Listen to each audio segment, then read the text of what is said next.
नंदन नंदन नंदन नंदन पावरे धावरे प्रभु पावरे योग्य हो इनके धवा करि माधवा तव दर्शना राहते हृदय तरंगत एक ही नित भावना श्रीधरा गरुड़ ध्वजा अघनाशना मन मोहना दिव्य सुंदर रूप हरि तव दाखवी मम लोचना दाखवी मम लोचना जे विभो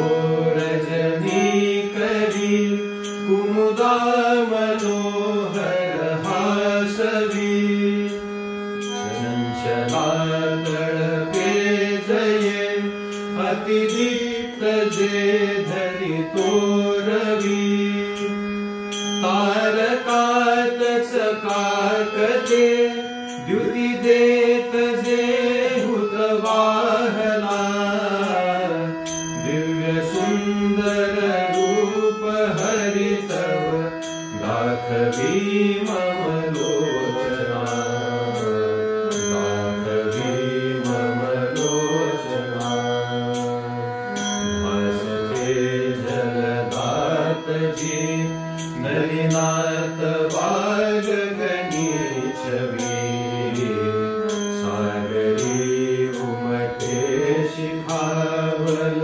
कंधरे प्रतिभूषणी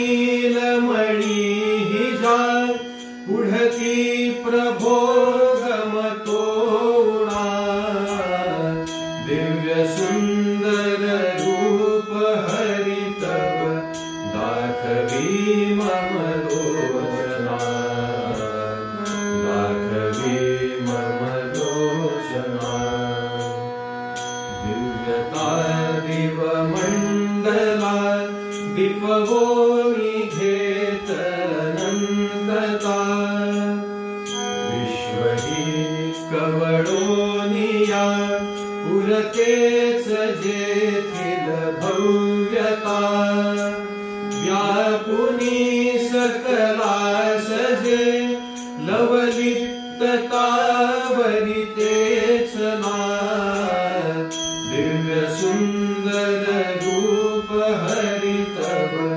दाखवी मम लोचना दाखवी मम लोचना शोभिता श्रुति प्रभवेन जेथ सरस्वती कुंठले मुनि सन्मति स्मृतिदाहिना गवसे गति इंद्रिया प्रतिलागना मन बुद्धि ही त्यजि चेतना दिव्य सुंदर रूप हरि तव दाखवी मम लोचना दाखवी मम लोचना भीष्म सायक विद्ध अर्जुन होत विह्वल संगरी मुक्त कुंतल घोषणे बहरान धीर निधेवरी शब्द मोडून धावरे निज चक्र घेऊन भीषणा दिव्य सुंदर रूप हरि तव दाखवी मम लोचना दाखवी मम लोचना वर्णिता शुक रंगले विसरे विराजन बंधना गौरांग उन्मन गात जाय त्यजुनी सती नवयौवना लौकिका मुकला तुका सुख मानुनी करी चिंतना दिव्य सुंदर रूप हरि तब दाखवी मम लोचना दाखवी मम लोचना खात से शबरी घरी बदरी पदा प्रतिकोलुके नाचते व्रज सुंदरी सह सारथी विजयानिके जे दलित जनी सबे करी साधत गुरु कीर्तना दिव्य सुंदर रूप हरि तब दाखवी मम लोचना दाखवी मम लोचना पद्मजा बसरी पदा जवळी जया प्रतिमोहुनी वल्लभी रमयायिथे जनरीत लौकिक सोडुनी नाउरे विषयी रुचि जरी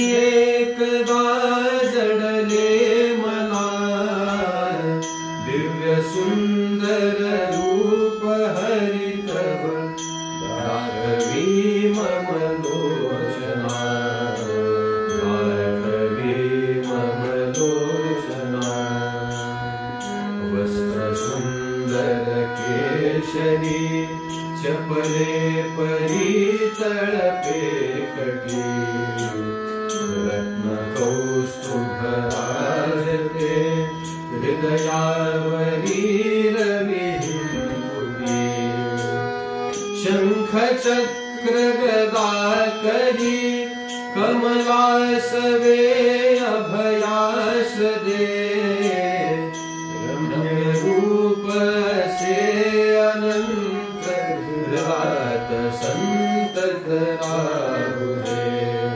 हृदात संतत राहुदे नंद नंदन नंद नंदन नंद नंदन भावरे नंद नंदन नंद नंदन नंद नंदन पावरे झणी धावरे प्रभु पावरे झणी धावरे प्रभु पावरे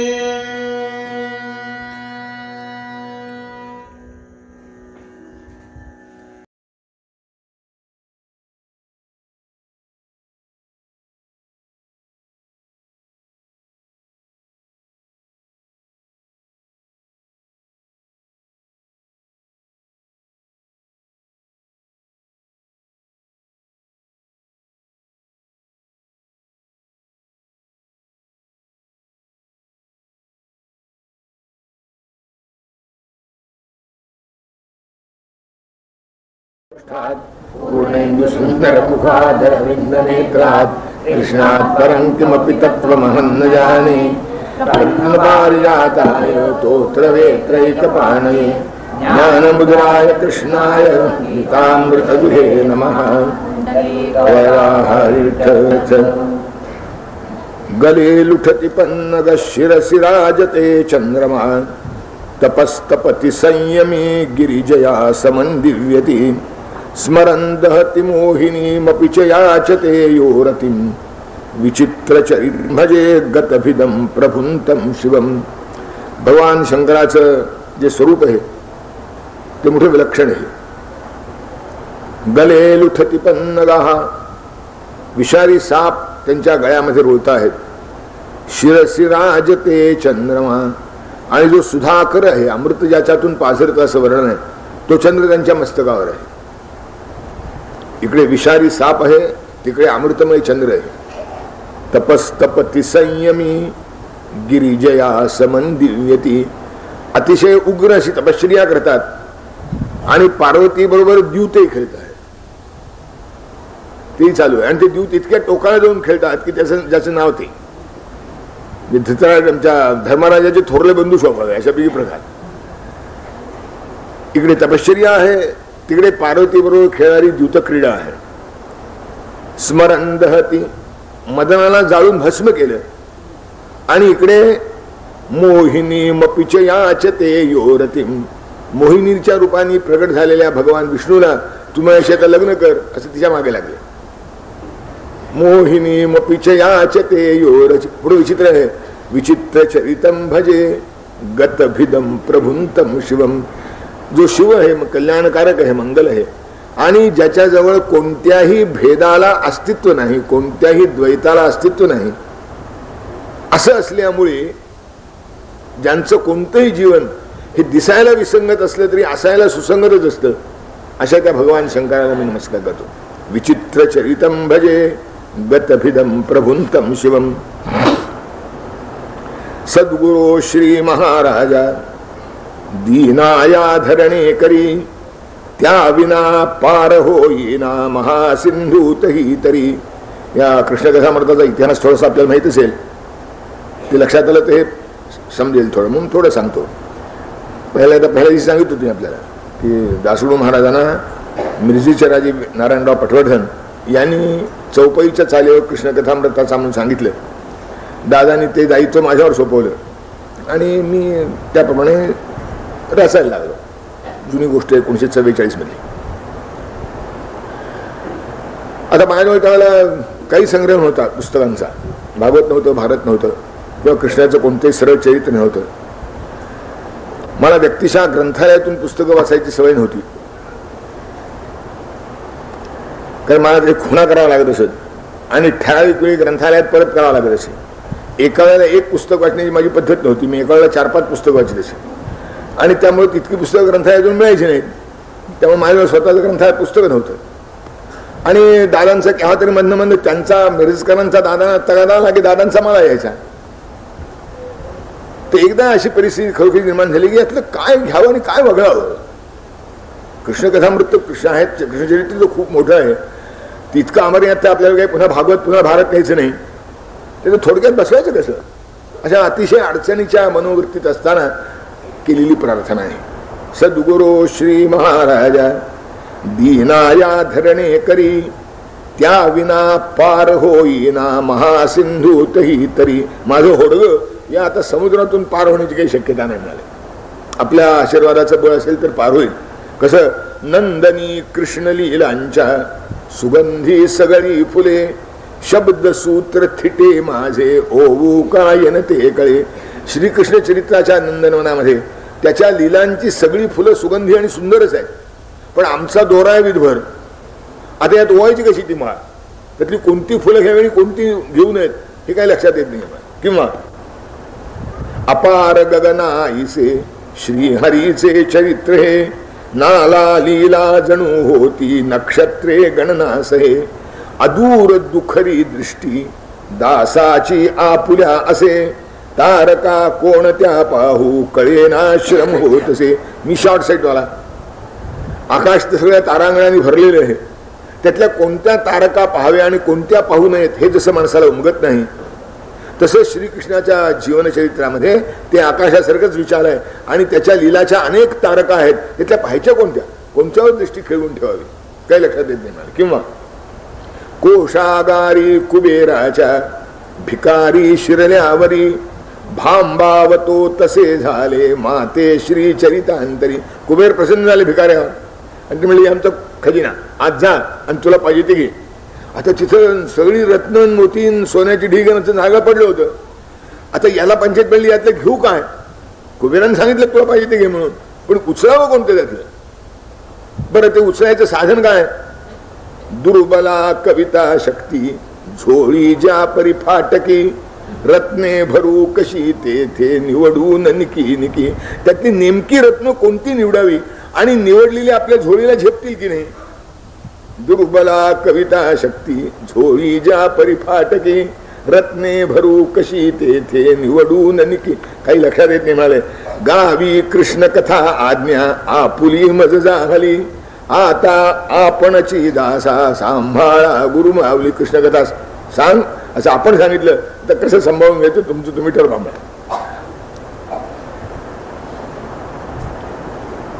भगवान श्रीकृष्ण आणि रुक्मिणी एकांतात आहेत आणि त्यांचा संवाद सुरू आहे. श्रीमुख का तरी मला एकाने विचारलं, एकांतातला संवाद तुम्ही का ऐकला? म्हणलं लेकराला पूर्ण अधिकार आहे. एकांतातला संवाद आहे यामध्ये शंका नाही, पण लेकराला पडत नाहीये. तेव्हा श्रोते तरी गमती गमतीचे प्रश्न विचारतात काही शंका नाही. तेव्हा एकांतातला संवाद आहे, तुम्हाला कसा ऐकायला? बरोबर आहे, एकांतातला संवाद आहे, पण लेकराला पूर्ण अधिकार आहे संवाद ऐकायचा.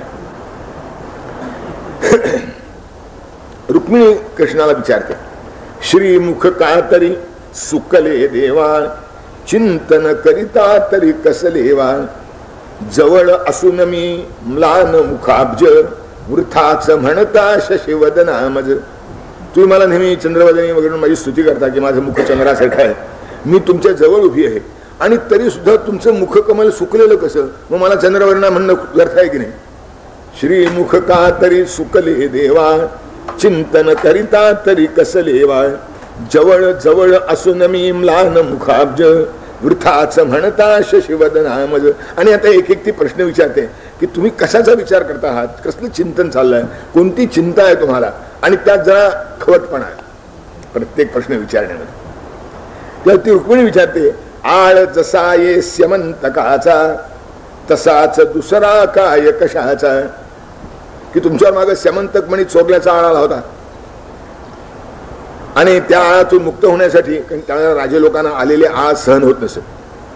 मी कसा निरपराधी आहे हे लगेच सिद्ध करण्याची त्यांची पद्धती होती, तर ते बदललंय सगळं. पण त्यावेळेला होतं तेव्हा स्यमंतक म्हणी कृष्णानं चोरला असं सत्राजिताने त्याच्यावर आरोप केला. तो आरोप नाहीसा करण्याकरता भगवान श्रीकृष्ण बाहेर पडले आणि त्या मण्याचा शोध लावला. तो त्या जांबवतानं नेला होता, म्हणजे पहिल्या प्रथम प्रसेनानं नेला होता, सत्राजिताच्या भावानं. त्याला मारून एका सिंहानं नेला होता, त्या सिंहाला मारून जांबवतानं नेला होता. आणि असा माग गाडीत भगवान त्या जांबवताच्या गुहेमध्ये जाऊन पुजले. तिथे जांबवताशी युद्ध झालं. शेवटी जांबवताचा पराभव झाला. त्यांनी त्या पराभवाचा म्हणून कृष्णाला तो म्हणे अर्पण केला आणि आपली मुलगीही दिली. तिथून परत आले. त्यांनी तो स्यमंतक म्हणी यादवांच्या जाहीर सभेमध्ये सत्राजिताच्या स्वाधीन केला. सत्राजिताला मोठं वाईट वाटलं की आपण कृष्णावर उगीच चाळ घेतला, म्हणून त्यानेही तो मणी आणि आपली मुलगी कृष्णाला दिली.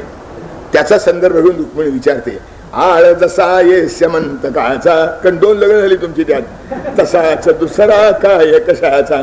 का म्हणाले असं झालं? आदितीच्या कुंडला सकाळी दैत्य पुन्हा कुणी चोरून नाही. ते असं झालं होतं, नरकासूर नावाचा जो राक्षस होता भौमासूर, त्यानं आदितीची कुंडल चोरून नेली होती, स्वर्गावर आक्रमण केलं तेव्हा. आणि ती इंद्राची तक्रार आली. आदिती ही देवांची देवता, तेव्हा तिची ती कुंडल पुन्हा परत आणून दिली पाहिजेत, म्हणून भगवान श्रीकृष्णांनी नरकासुरावर आक्रमण केलं. नरकासुराचा पराभव केला, त्याला ठार मारला. आणि त्यानं पळवून नेलेल्या ज्या 16,000 स्त्रिया होत्या त्या सगळ्या सोडून आणल्या. आता त्यांना गती काय, म्हणून भगवान श्रीकृष्णांनी स्वतःच त्यांच्याशी लग्न केलं. तेव्हा ही रुक्मिणी विचारते की पुन्हा आदितीची कुंडल कुणी तुमची पळवून नेली आहेत का? आदितीच्या कुंडला सकाळी दैत्य पुन्हा कुणी चोरून नेई. का? नर्म विनोदेव दे रुक्मिणी, तप करीते का कालिंदी कुणी. पावा तिज जड होत नसाचा, भरल्या गाड्या भार सुपाचा. आणखीन कशी कथा आहे की कालिंदी यमुना आहे, सूर्यकन्या आहे. तिने श्रीकृष्णाच्या प्राप्तीसाठी उग्र तपश्चर्या केली. भगवान तिच्यावर प्रसन्न झाले आणि तिच्याशी लग्न करून पुन्हा परत घेऊन आले. त्यामुळे आणखीन कुणी कालिंदी तपश्चर्याला बसले का? तिला पावा म्हणाले, जड होत नसाचा, भरल्या गाड्या भार सुपाचा. गाडा भरलेला आहे, आणखीन एक गाडी त्याच्यावर पडली तर काय व्हायचं आहे? हे सगळं रुक्मिणी बोलते आहे, पण भगवान हसत नाही आहे. तिला काय ते दाद देणं म्हणतात ना, तर तिच्या ते विनोदाला दाद देत नाही. त्यांची मुद्रा तशीच गंभीर आहे. आणि हे पाहिल्याबरोबर आपलं काहीतरी चुकलं याची जाणीव रुक्मिणीला झाली आहे. लक्षात घेण्याची गोष्ट. आणि म्हणून रुक्मिणी बदलते. परिणस्मित ये भगवद वदनी. कारण कृष्ण काही आरसिक नाही, की बायकोनं काही बोलावं याचं लक्षच नाही, असं काही नाही. तर रुक्मिणी बोलते आणि हे त्याला दाद देत नाही असं कधी झालंच नाही. रसिक मनुष्य आहे. आज विलक्षणने पाहिलं की इतकं थट्टेचं, जरा थोडं कोपरखळी मारणारं असं सडी ही बोलते आणि कृष्ण काही दाद देत नाहीये. म्हणून तिला विचारलं की हे काहीतरी जरा गंभीर प्रकरण आहे, सिरियस आहे. आज भगवंताची जी वृत्ती आहे ती नेहमीसारखी मोकळी नाही आहे, काहीतरी विशेष आहे. म्हणून तिने आपलं विचारण्याचं धोरण बदललं आणि ती म्हणते त्याच्या पूर्वी परिणस्मितये भगवद्वदनी बघता शंकित देवी अनुचित वेळी थट्टा केली क्षमानाथ मज भावी जय हरी सुखकंदा. पतिपत्नीचा नाचा असा आहे की सगळं स्वातंत्र्य आहे आणि तरीही लज्जेची, संकोचाची, विनयाची एक मर्यादा आहे. आणि हे जर समजलं नाही तर आता काय सांगा. सगळी जवळीक आहे आणि तरी संकोच आहे, सगळी मोकळीक आहे आणि तरी संकोच आहे. हे हा जो तोल आहे हा कुलवतीचा तोल आहे. रुक्मिणीने तो नेमका सांभाळा आहे. आणि ती म्हणते की जेव्हा थट्टेचा रिस्पॉन्स मिळत नाहीये, प्रतिसाद मिळत नाहीये, तेव्हा रुक्मिणी म्हणाली परिणस्मितये भगवद्वदनी बघता शंकित देवी अनुचित वेळी थट्टा केली क्षमानाथ मज भावी जय हरी सुखकंदा. आणि मग कृष्णाच्या योग्यतेचा विचार करून ती रुक्मिणी जरा जास्त गंभीर आणि प्रामाणिक अशा शंका विचारते. ती काय म्हणाली, खरेच घडले विशेष काही मला सांगण्या समका नाही. मला सांगितल्याशिवाय कसं, मी म्हणजे कुणीच नाही का असं नाही. ती विचारते की काही असं खरंच गंभीर घडलंय का की जे मलाही सांगायचं नाहीये. म्हणजे असं असू शकतं, हे मान्य आहे, यातलं महत्वाचं आहे की असं असू शकतं. आणि ते ती विचारते की खरेच घडले विशेष काही मला सांगण्या समका नाही. मृदू कुटिलालक हरीचे चुंबित वरे स्नेहळा स्कंधा स्पर्शित. विचारते पंडुसुतांचे कुशल असे तर आपुला अवघा जीव तयावर. पांडवांचं कुशल आहे ना, त्यांच्याकडनं काही वेगळी बातमी आली नाही ना. आपला सगळा जीव त्यांच्यावर आहे. मला माहिती आहे, लाक्षाग्रह सम पुन्हा काय नव विघ्न आणि ती त्यावर कौरव. लाक्षाग्रहामध्ये जाळून मारण्याचा प्रयत्न केला होता कौरवांनी पांडवांना. तसं पुन्हा काही पांडवांच्यावर संकट आलेलं नाही ना. का शिरसा मानून नारद शासन भ्रमतो तीर्थे प्रिय सख अर्जुन. भेटन झाली बहुवर्षाची म्हणून लागली ओढ तयाची. किंवा तुमचा प्रिय मित्र, तुमचं याच्यावर फार प्रेम आहे, ज्याची तुमच्यावर विलक्षण भक्ती आहे, तो तुमचा अर्जुन नारदाच्या आज्ञेप्रमाणे तीर्थयात्रा करीत वनावनात हिंडतोय, बऱ्याच वर्षात भेट झाली नाही, तर त्याची आठवण झाली का तुम्हाला. ही जेव्हा जरा मुद्द्याच्या जवळ रुक्मिणी आली, ज्या तऱ्हेची चिंता आहे, जो विचार डोक्यामध्ये आहे, त्याच्या आसपास रुक्मिणी आली आहे. त्याच्यावर नेमकी आली नाहीये, पण त्याच्या आसपास आली आहे, त्या जातीत आली आहे. आणि ते ऐकल्याबरोबर भगवान म्हणतात प्रिय कमलजे तसे न काही कुंज विहारी वदले. आता हे भगवान द्वारकाधीश नाही आहेत, कुंज विहारी वदले. हे आता कुंज विहारी आहेत, गोकुळामधले आहेत. प्रिय कमलजे तसे न काही कुंज विहारी वदले. गोकुळच्या स्मरणाने व्याकुळ देवी मम मन झाले जय हरी सुखन. मला गोकुळची आठवण झाली आणि त्यामुळे अशी अंतःकरणाला विलक्षण व्याकुळता आली आहे.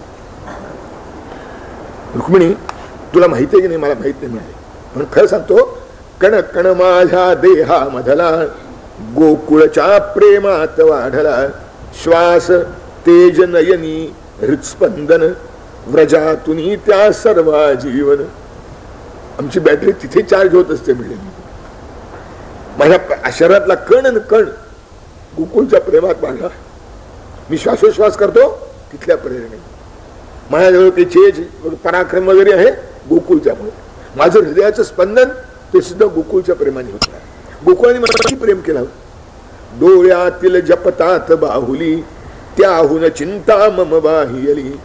खुपोन मम चरणासी पाय घड्या केल्या हृदयासी. माझ्या पायाला काही खुपू नये म्हणून त्यांनी आपली हृदय अंतरली. की आमच्या हृदयाचं काही झालं तरी चालेल, पण कुणाच्या पायाला खडा लागता का?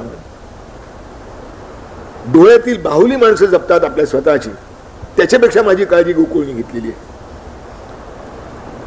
क्षेम कुशल पुसण्यास तयाचे, तसे कळाया गुज जीवीचे. व्रजाधारीला मी उद्धवजी, अजून न आला म्हणून काळजी.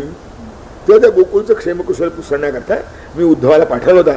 बरेच दिवस झाले, जाण्यात लागणारा वेळ, तिथे राहायचा वेळ सगळा विचारात घेतला, तरी ह्यामापर्यंत उद्धवाने 2-3दा येऊन जायला पाहिजे होतं. अजून एकदाही परत आला नाही म्हणाले. आणि त्याची मला जरा खिन्नता वाटते की असं काय झालं, काय अडचण निर्माण झाली. दूत धाडिले बरेच वेळा, मथुरेहून येथुनी व्रजाला. त्यानच इतुका विलंब आला, वेळ होत का न कळे आला. मी मथुरेहूनही दूध पाठवले होते, इथूनही दूध पाठवले होते, पण ते गेले, निरोप घेऊन परत आले. याला का वेळ झाला काही कळत नाही म्हणाले. इतक्यात असा जो यांचा संवाद चालू आहे, तोच आत येई प्रतिहारी, नमवून याशिर अवनितलावर. जय तुराज राजेश वदेती, उद्धवजी दर्शनास येती. असा यांचा संवाद चालू आहे. इतकाच प्रतिहारी म्हणजे दारावरची जी सेविका आहे ती आत आली आणि म्हणाली, महाराज उद्धवजी आपल्या दर्शनाकरता आत येत आहेत. येऊ दे का विचारलं नाही आहे, फक्त सांगायला आली आहे, कारण उद्धवाचा अधिकार आहे तो. उद्धवजी दर्शनास येती, ऐकताच हे धीर न धरवे, भक्तवत्सला क्षणही. धावत दारी येऊन धरिले, उद्धवास निज हृदयी जय हरी. उद्धव येत आहेत म्हणून ऐकल्यावर तसे उठले, धावत धावत आले आणि दारातच उद्धवाची गाठ झाली. त्याला हृदयाशी धरलं आणि त्याला तसा उचलून आणल्यासारखा आणला. नेऊन बसवी निजासनावर, लवे ठेवण्या चरणावर शिर. आणि त्याला आपल्या आसनावर बसवलं आणि उद्धवाला नमस्कार करण्याकरता भगवान खाली वाकले. हे पाहिलं वाटतं उद्धवाला मोठा अवघडला जगं झालं. आणि तो म्हणतो, देवा हे काय बघत चाललंय आपण? हा हा काय हरी हे भलते, सेवकास कोणी वंदन करीते. मी आपला दासानुदास हे म्हणाले आणि मला तुम्ही नमस्कार करता. तेव्हा कृष्ण सांगतात की तुला नमस्कार का करावा असं वाटतो म्हणजे माहितीये, तुला माहित नाही. मी असं तुला नमस्कार करावा या योग्यता तुला कशी प्राप्त झाली.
सख्या उद्धवा वंदनीय तू वंदनीय आहेस, कारण पाहिलेस गोकुळ या हेतू एक. आणखीन ऐक घेतलेस दर्शन तातांचे दोन. ऐकलेस वच गोपगणांचे, गोपांच्या बरोबर तू संवाद केलास तीन. व्रजललनासह बोललास तू, गोपींच्या बरोबर तुझा बोलचाल झाली चार. चाखिलास तेथील गोरस तू, तिथला तू गोरस प्राशन केलास पाच. प्रिय यमुनेच्या पूत जलाचे, स्नान पान तुझ घडले साचे. सकाळ नमस्कार करू नको म्हणे, यातली एक एक गोष्ट घडली असेल तरी तुला नमस्कार करायला पाहिजे. तू सहा गोष्टी करून आलास. सख्या उद्धवा वंदनीय तू, पाहिलेस गोकुळ या हेतू. घेतलेस दर्शन तातांचे, ऐकलेस वच गोपगणांचे. व्रजललनास बोललास तू, चाखलास तेथील गोरस तू. प्रिय यमुनेच्या पूत जलाचे, स्नान पान तुझ घडले साचे. भक्त भगवंतावर प्रेम करतात, त्यात काही विशेष नाही. इतक्या योग्यतेचा भक्त असला म्हणजे भगवंतही किती प्रेम करतो आणि केवढ्या आदराने आपल्या भक्ताकडे पाहत असतो, त्याचं हे वर्णन आहे. अहम भक्तपराधीना भगवान म्हणतात, ते उगीच म्हणत नाही. अंतःकरण असं उचंबळून आलंय भगवंताचं की आता उद्धवा करता मी काय करावं आणि काय करू. हे उद्धवा बाकीच्या गोष्टी जाऊ म्हणाले. वेळ न लावी सखया आता, सुधा सिंचुनी नमवी. वेळ न लावी आता सखया, सुधा सिंचुनी शमवी हृदया. निरोप वद जे असतील ते असतील जे जे, तुझ आवडले ना व्रज माझे. तुम्हाला असं आहे सोफिस्टिकेटेड मनुष्य, तू व्हाईट कॉलर संस्कृती, तू शहरामध्ये वाढलेला, शिकलेला पुष्कळ, पदवीधर. माझे गोकुळ म्हणजे खेड आहे, लहान आहे. तुझं आवडले ना व्रज माझे. माझं व्रज माझं गोकुळ तुला आवडलं ना, काय निरोप असेल ते सांगणार. उद्धव जे गेला होता ना, तो पार बदलून आला होता. गेला होता तो उद्धव निराळा होता आणि आला तो उद्धव आणखी निराळा होता. आणि याची उद्धवाला पूर्ण जाणीव झाली होती. आणि म्हणून तो म्हणतो, भगवान काय सांगू तुला. तरी सुनिया हे उद्धवजीच्या, भरले की जल हृदयी. कंठ दाटला मस्तक नमवी, श्रीकृष्णाचे चरणी जय हरी सुख कंदा. त्याचा कंठ भरून आला. तिने भगवंताच्या पायावर मस्तक ठेवलं. देवा आज मला कळलं, ज्ञानाचा अभिमान असे वज, म्हणून वाटते दाखविले व्रज. होईन केवी मी उतराई, रक्षिले समज माझे आई. मला मोठा ज्ञानाचा अभिमान होता. मला उपनिषद पाठ, भाष्य, असं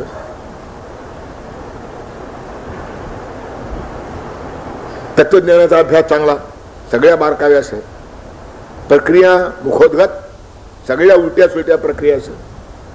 तेव्हा मला असं वाटत होतं की आता आणखीन मिळवायसारखं आणि समजायसारखं जगात काय राहिलं. जे ज्ञान ज्ञान म्हणतात ते तर सगळं मला अपासून ज्ञापर्यंत सगळं पाठ आहे. जयचार्याचं पुस्तकं म्हणून घ्यावी माझ्याकडनं लोकांनी, असं मला वाटत होतं. पण कळलं मला आमची काय योग्यता आहे, हे गोकुळात गेल्यावर कळलं. आणि मला तर असं वाटतं की आपण ही योजना बुद्धिपुरस्सर केली असली पाहिजे. ते सोनारा घेतून कान तोडलं म्हणजे बरं असतं असं म्हणतात. इथेच काही सांगितलं असतं तर कदाचित मी ऐकलं नसतं. तेव्हा खरा नमुना, खरं प्रेम, खरी भक्ती, खरं ज्ञान कशाला म्हणावं ते माझ्या पूर्ण अनुभवाने लक्षात आणून द्यावं प्रयोगासह. म्हणून मला म्हणले तुम्ही गोकुळात पाठवलं असं मला वाटतं. ज्ञानाचा अभिमान असे मज, म्हणून वाटते दाखविले व्रज. भगवान हे आपले उपकार झाले. होईन केवी मी उतर. आमचा अपमान करण्याकरता पाठवलं होतं काय, हे अहंकाराचं लक्षण. उद्धवाला आपली चूक लक्षात आल्यामुळं तो म्हणतो की भगवंताचे माझ्यावर उपकार आहे. होईन केवी मी चूक लक्षात आणून दिली तर उपकार वाटायच्या ऐवजी माणसं चिडतात, बोलायची सोय नसते. प्रत्यक्ष तर नसतेच, अप्रत्यक्ष बोललं तरी राग येतो. आमच्यावरच होतं आजचं, कळलं म्हणतात. असं आहे. आता काय झालं,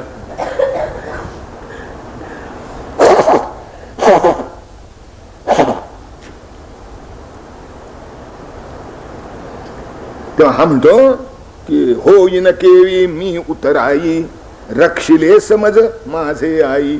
खरोखर आईनं जसं लेकराचं रक्षण करावं तर तुम्ही माझं रक्षण केलं म्हणे. रक्षिले समज माझे आई.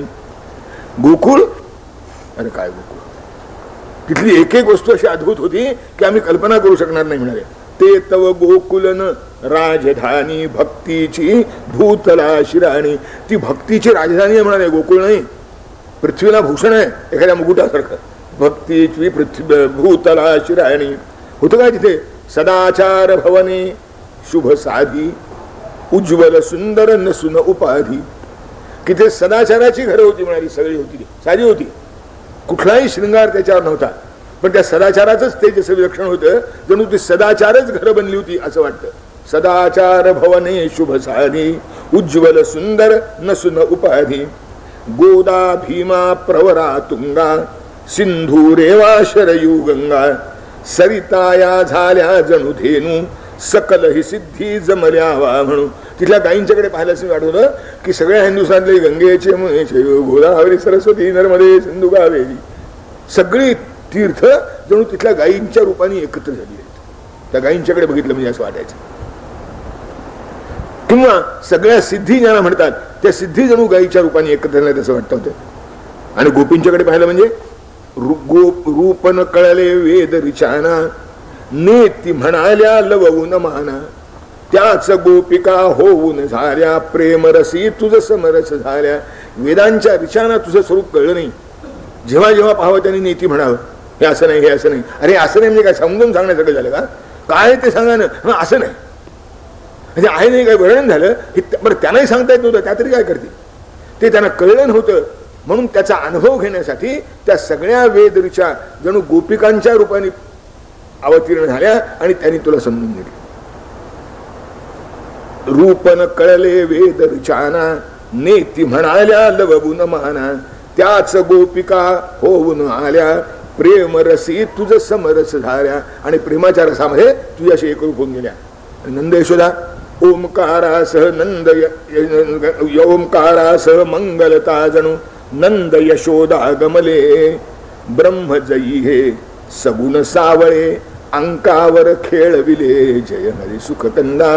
वेदविचा आणि ओंकार, ओंकार आणि मंगलता. कारण ओंकार आणि मंगलता बरोबर आता मी आपल्याला सांगितलं होता की ब्रह्मदेवाने जेव्हा तपश्चर्येला आरंभ केला सृष्टीच्या निर्मितीच्या पूर्वी, तेव्हा त्याच्या मुखातून ओंकारश्चाथ शब्दश्च द्वावेतौ ब्रह्मणपुरा कंठम भित्वा बहिर्यातौ तस्मान मांगलिका अनुभव. की दोन्ही फार मंगल आहेत का? तर ते सृष्टीच्या आरंभी बाहेर पडले, त्यातून सृष्टी निर्माण झाली. तेव्हा जणू ओम आणि मंगल, ओंकार आणि मंगलता यांना जसं स्वरूप असावं तसं मला नंदाचं आणि यशोदेचं रूप वाटलं. नंद ओंकारासारखा, यशोदा मंगलतेसारखी. ओंकारासह मंगलता जणू नंद यशोदा गमले. आणि ओम इथे एकाक्षरम ब्रह्म, त्या ओमच्या आश्रयाने सगळं ब्रह्म राहतं. ओम म्हणजेच ब्रह्म. ब्रह्मजयी हे सगुण सावळे अंकावर खेळविले जय हरी सुख. जे सगुण सावळ ब्रह्म अंकावर खेळवलं. याला अशीच कल्पना असलेल्या एक ऋचा मागून, म्हणजे हिंदी कविता मागून लक्षात आली, वाचायला मिळाली. म्हणजे ही कल्पना माझी स्वतंत्र नाही म्हटलं तरी चालेल, याच्या माझ्या आधी कोणाला तरी सुचलेली आहे. त्या हिंदी कवीनं म्हटलंय निगमत, हिंदी संस्कृत, निगमतरो प्रतिशाखम मृगितम मिलितन्न तत्पर ब्रह्म मिलितम मिलितमिदानी गोपवधूटी पटांतरे छन्नम. तो वेगळ्याच्या शाखान शाखा धांडोळल्या. निगमतरो प्रतिशाखम मृगितम मिलितन्न तत्पर ब्रह्म. पण त्या परब्रह्माचा काही शोध लागला नाही. शाखान शाखा धांडोळल्या, मला परब्रह्माचा शोध लागला नाही. पण मिलितम मिलितमिदानी मिळालं. कुठं? गोकुळात गेल्यावर मिळालं. गोकुळात गेल्यावर कसं मिळालं? गोपवधूटी पटांतरे छन्नम. यशोदेनं बाळंत्यात गुंडाळलेलं सापडलं, दुपट्यात गुंडाळलेलं सापडलं. जे ब्रह्म मला वेदाच्या शाखा शाखात मिळालं नाही ते यशोदेनं दुपट्यात गुंडाळून ठेवलं होतं, तिथं मिळालं. निगमतरो प्रतिशाखा म्हणजे सुंदर कल्पना आहे. पण ते मागून लक्षात आली. इथे आपली साधी वर्णन केली. ब्रह्मजयी हे सगुण सावळे अंकावर खेळविले जय हरी सुख. याच्यापेक्षा ते दुपट्यात गुंडाळलेल्या कल्पनेला अधिक उत्कटता आहे. पण ते नंतर आहे पाठली, त्याचा अनुवाद केला असता. ब्रह्मजयी हे सगुण सावळे अंकावर खेळविले जय हरी सुख कंदा. तिथले सगळं एकूण त्या तुझा भक्त समुदाय होता त्यांचं वर्तन कसं होतं सांगू तुम्हाला. तुडवित वाळू यम नियमांची, गीते गाता तव लीलांची, गोपनाचती यमुना पुलनी, प्रेम मधुतो भरिती नलिनी. यमनियमाची वाळू जणू तुडवीत, म्हणजे यमनियम आमच्या दादाने वर्णन केलंय. यमनियम कधीही ज्यानी ना आचरिले, यजन पूजन तेही ना करे स्वल्प झाले. बलगुण स्वरूपाची वाण जेथे असून, गणित बघून प्रेमा श्री हरी जास प्राण. की प्रेम असं विलक्षण आहे की त्या प्रेमामुळे भगवान त्यांना आपला आत्मा समजतो, आपलं हृदय समजतो. यम तुडवित वाळ. तसं या गोपांनी काय केलं? काही केलं नाही. यमनियम माहित नाहीत, व्रतवैकल्य माहित नाहीत, यजन पूजन माहित नाही. काय माहिती आहे? फक्त एकच माहित आहे, प्रेमानं तुझं नाव घ्यावं आणि लीला गाव्या आणि तुझं स्मरण करावं, बस. तुडवित वाळू यमनियमांची, गीते गाता तव लीलांची, गोप नाचती अत्यानंदी. मला असं वाटतं तिथल्या कमलामध्ये, तिथल्या फुलामध्ये जो मध आहे तो ह्या प्रेमाचाच आहे. प्रेम मधुतो भरिती नलिनी, मुकुंद माधव हरे मुरारे, मंजुल रव करितात पाखरे, गुरे वासरे तन्मय जमती, चरणे सोडून त्या तरुभवती. मी कित्येक वेळा पाहिले की पाखरांनी मुकुंद माधव मुरे हरे मुरारे असं भजन करावं, आणि ते भजन ऐकण्याकरता सगळ्या गायी वासरांनी त्या झाडाच्या भोवती जमावं, रानात जाणं राहिलं, चरणं राहिलं, असं व्हायचं. कित्येक वेळा तर त्यांना मारायला गोपांनी यावं, त्याने इथं काय अडकून राहिले, अजून पुष्कळ लांब जायचे, ते तिथेच थांबायचे. म्हणजे गायींना पळवून लावायचे, आपण त्यांच्या जागेवर उभे राहायचे, असं होत होतं माझ्या. मुकुंद माधव हरे मुरारे, मंजुल रव करितात पाखरे, गुरे वासरे तन्मय जमती, चरणे सोडून त्या तरुभवती. कृष्णा, त्या गोकुळामध्ये एकच गोष्ट मी सगळीकडे पाहिली, जिकडे पाहावं तिकडे तुझा काहीतरी संबंध आहे. काय?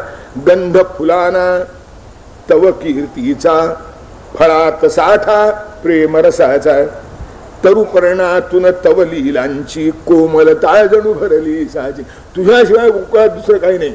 फुलांना सुगंध तुझ्या कीर्तीचा, फळात गोडी तुझ्या लीलांची, तिथे कोमलता पानाना तुझ्या लीलांची. तुझ्याशिवाय दुसरं काही नाही त्या गोकुळामध्ये. मला खरंच असं वाटलं, पाय ठेवण्या त्या भूभागी, योग्य नसे मज समदुर्भागी, तुझ्या पदाने पावन झाला, कण कण जेथील धुळी मधला.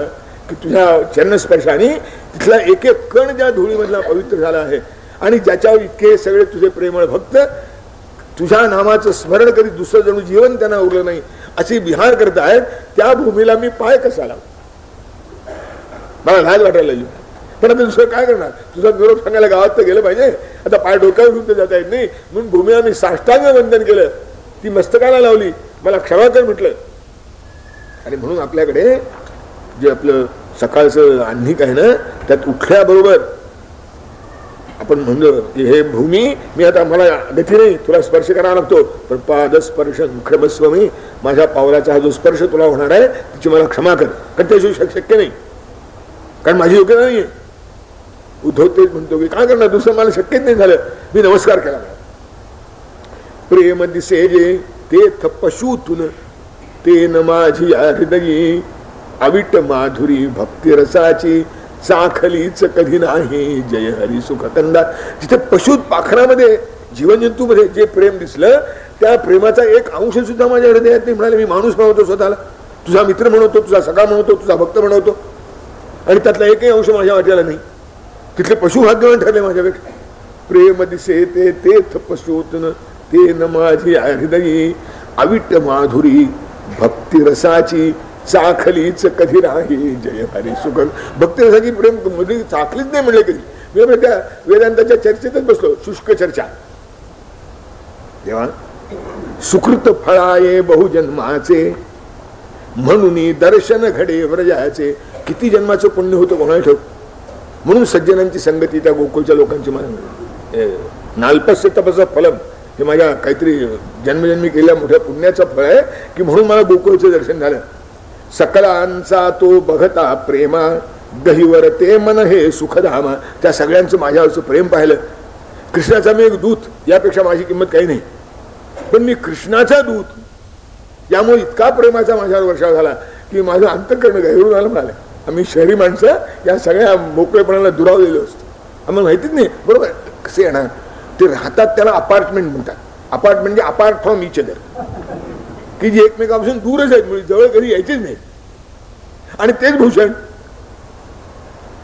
इथे खेळ मला वेगळा भाल मिळेल. सकलांचा तो बघता प्रेमा गहिवर ते मन हे सुखधामा. मी गेलो पाहताच मज प्रेम भरानी आलिंगन दिधले नंदानी बहुदिवशी लढीवाळ घरासी यावा त्या परिहर्षत यासी. आपलं लेकरू फार दिवसांनी भेटायला आलं म्हणजे बापाला जसा आनंद होतो तसा नंदाने आनंद झाला. म्हणाले त्यांनी मला कडकडून मिठी मारली, मोठ्या प्रेमाने घरात नेलं. नाना रीती करुणी स्वागत मला तयानी म्हटले हासत वाट कशी इकडे चुकली उद्धवजी धन्यता वाटली. उद्धवजी इकडे कशी वाट चुकली म्हणजे तुमची वाट चुकवणार काय आमच्या गोकुळला, आमची कुठली योग्यता तुमच्या बरोबर. असं थट्टन मला म्हणाले. माझं पुष्कळ स्वागत केलं, खाऊ पिऊ घातलं आणि विचारलं मला असे कुशल ना राम कन्हैया स्मरण करीती का माझे साधा गवळी मी ते झाले सत्ताधारी राजे जय हरी सुखकर. मी आपला सामान्य गवळी म्हणाले, ते सत्ताधारी राजे झाले, माझ्याकडे माझी स्मरण करतात का? कुशल आहेत ना. उपाहार मग घेऊन हाती माय येत तो ओटी वरती पुसे मला बहु आतुरते ती पदर जरासा ओढून पुढती. म्हणजे डोक्यावर असल्या तेव्हा यशोदामाई मला उपा घेण्याकरता थाळी घेऊन आल्या. म्हणाले आत येता येता तिने थोडा पदर जरा आणखीन तुरा पडू ओढून घेतला होता, म्हणजे कपाळापर्यंत होताच, तो जरा भिवईपर्यंत खाली आला. पदर जरासा ओढून पुढती आणि मला विचारलं घेतले तर बहु उद्धवजी श्रम. आता बाप विचारतो आणि आई विचारते, यामध्ये अंतर आहे. बाप विचारतो असे कुशलना श्याम कन्हैया स्मरण करीती का माझे साधा गवळी मी ते झाले सत्ताधारी राजे जय हरी सुखकन. थोडा दुरावा आहे, प्रेम आहे, जिव्हाळी आहे, थोडा दुरावा आहे. साधा गवळी मी ते झाले सत्ताधारी राजे जय हरी सुख. यशोदा ते काय नाही, ती म्हणते असे कुशलना बाळ तिथे मम घेतले तर बहु उद्धवजी श्रम येईल इकडे सांगा केव्हा ओढ लागली नितया जीवा. कृष्ण कुशल आहे ना. असे कुशलना बाळ तिथे मम, माझं लेकरू कुशल आहे ना. आणि इकडे केव्हा येणार म्हणे राम येऊनी भेला भेटून हरीस नुरली काय आठवण. कृष्णाला आठवण उरली नाही. आम्हास त्याच्या परिलीलांचा पळ ही विसरण पडतो साचा. आम्हाला त्याची एक क्षण हा जात नाही की त्याची काही ना काहीतरी खोडी लीला कौतुक आठवलं नाही. हसणे रुसणे रडणे पडणे अवखळ खोड्या करुनी छळणे हळूच खाई चोरून लोणी साई कारण बसे हटवणी. रोज मिळणे काही ना काहीतरी. त्याचे काय सांगू तुम्हाला, वल्लभाचार्यांचं कविता आहे, सुंदर कविता आहे. त्यांनी म्हटलंय की मधुराधिपते अखिलम मधुरम. सगळेच मधुर. काय काय मधुर? हसितम मधुरम रुदितम मधुरम. हसणंही मधुर आणि रडणंही मधुर. हसणं मधुर आहे समजतं, रडणंही मधुर आहे, पण ते आईच्या हृदयाने पाहावं लागतं. हसितम मधुरम रुदित चलितम वलितम गमनम मधुर. हलणं बोलणं चालणं सगळंच मधुर. पडणंही मधुर, उठणंही मधुर, चालणंही मधुर, रांगणंही मधुर. मधुर नाही याचं काहीच नाही. मधुराधिपते अखिलम मधुरम. तर ही विचारते काय काय आठव. हळूच खाई चोरून लोणी. आता याला मागितलं तर कोणी देणार नाही का, पण चोरून खाण्यात त्याला फार आनंद आहे आणि ते खराय म्हणतात थोडस. हळूच खाई चोरून लोणी साई कारण बसे हटवणी. आणि साई करता तो हाडून बसायचा म्हणे, साय पाहिजेच त्याला रोज. आणि यशोदा विचारते मिळत असे ना तेथ उद्धवा त्यास साय नितलोनी. तुमचा झाला राजा तरीही बाळच माझा अजूनही जय. तुमचा राजा झाला असेल म्हणायचं, माझं लेकरूच आहे, त्याला साय आणि लोणी मिळतं की नाही रोज, म्हणजे परवडतं की नाही. नाही मागितले तर देणारं कोणी आहे की नाही. नाही त्याची आवड लक्षात घेऊन त्याच्यापुढे घेऊन ठेवणारं कोणी आहे की नाही. अरे मागितल्यावर तर हॉटेलमध्ये सुद्धा मिळतं. मग प्रेमळ घराचा आणि हॉटेलचा फरक काय, त्याची आवड काय आहे हे लक्षात घेऊन आपण होऊन त्याला कोणी आणून देतं की नाही. मिळत असे ना तेथ उद्धवा साय त्यास साय नितलोनी. तुमचा कधी आवड त्याची बदलते काय म्हणाले. तुमचा राजा झाला असेल, त्याची खोड आहे ती जन्मापासून लागलेली, त्याची कुठे बदलते. तुमचा झाला राजा तरीही बाळच माझा अजूनही जय हरी सुख कंदा. आता का केलं नाही विचारायचं, तुम्ही कधी म्हणलं होतं असं होतं. फरक ही जरी कुणी आपण आणून देते की नाही त्याला, असं होतं की नाही. आणि मग उद्धव म्हणतो नाना रीती जरी स्मरण तव हृदयी आले यशोमतीचे भरती डोळे उरी धरून तव विटी बासरी वत्सल हृदया मना सावरी. तुझं स्मरण झालं की तिला घाईवरून येतं म्हणाले, डोळे वाहू लागतात. मग तुझी विटी, तुझी बासरी, तुझा दांडू, तुझं चेंडू, त्याचं जे काही हाती हात लागेल ते हृदयाशी धरावं आणि जणू कृष्ण आपल्या जवळ आहे या भावनेनं मन आवरावं असं तिचं चालू आहे म्हणाले. आता गावात कळलं की उद्धव आलाय. आधी रथ म्हणल्यावर त्याला धाकाच वाटला होता की रथ म्हणण्याचा आणखीन काय झालं कोण वाटतं, पण उद्धव आलाय असं कळल्याबरोबर कृष्णाकडून उद्धव आला ऐकताच हे व्रज जन जमला शब्दा शब्दा मधून तयांचे तरंग उठती तव प्रेमाचे. आणि सगळे गोपाळ जमले होती त्यांच्या. आणि प्रत्येकाने एक एक प्रश्न विचारा, असं केलं तसं आहे का, तसं आहे का, येऊ आहे का, तेव्हा आहे का. अनेक लीला कथिल्या त्यानी, एक एक लीला सांगावी. आणि असं तुम्ही पाहिलं, असं मथुरेत घडलं, असं द्वारकेत घडलं, असं विचारावं. अनेक लीला कथिल्या त्यानी असे तिथे हे वदती कोणी लाजून मी ये वढेच म्हटले रत्नास्तव कधी खापर तुळले. एक एक लीला सांगावी आणि तिथे घडलं का विचारावं. शेवटी नाही नाही म्हणता म्हणता किती नाही म्हणू. शेवटी मी बाबा नो पुन्हा विचारू नका म्हणाले, मला शरमल्यासारखं होतं. रत्नाबरोबर खापर खुंटीची कधी तुलना होते का. तुम्ही रत्नाजवळ खेळलात, आम्ही खापर खुंटी वापरतो म्हणेल, कारण आमची भावना नाही. हे जी कृष्ण तिथे आहे पण आम्ही खापर खुंट्यावर त्याला काय करणार. त्या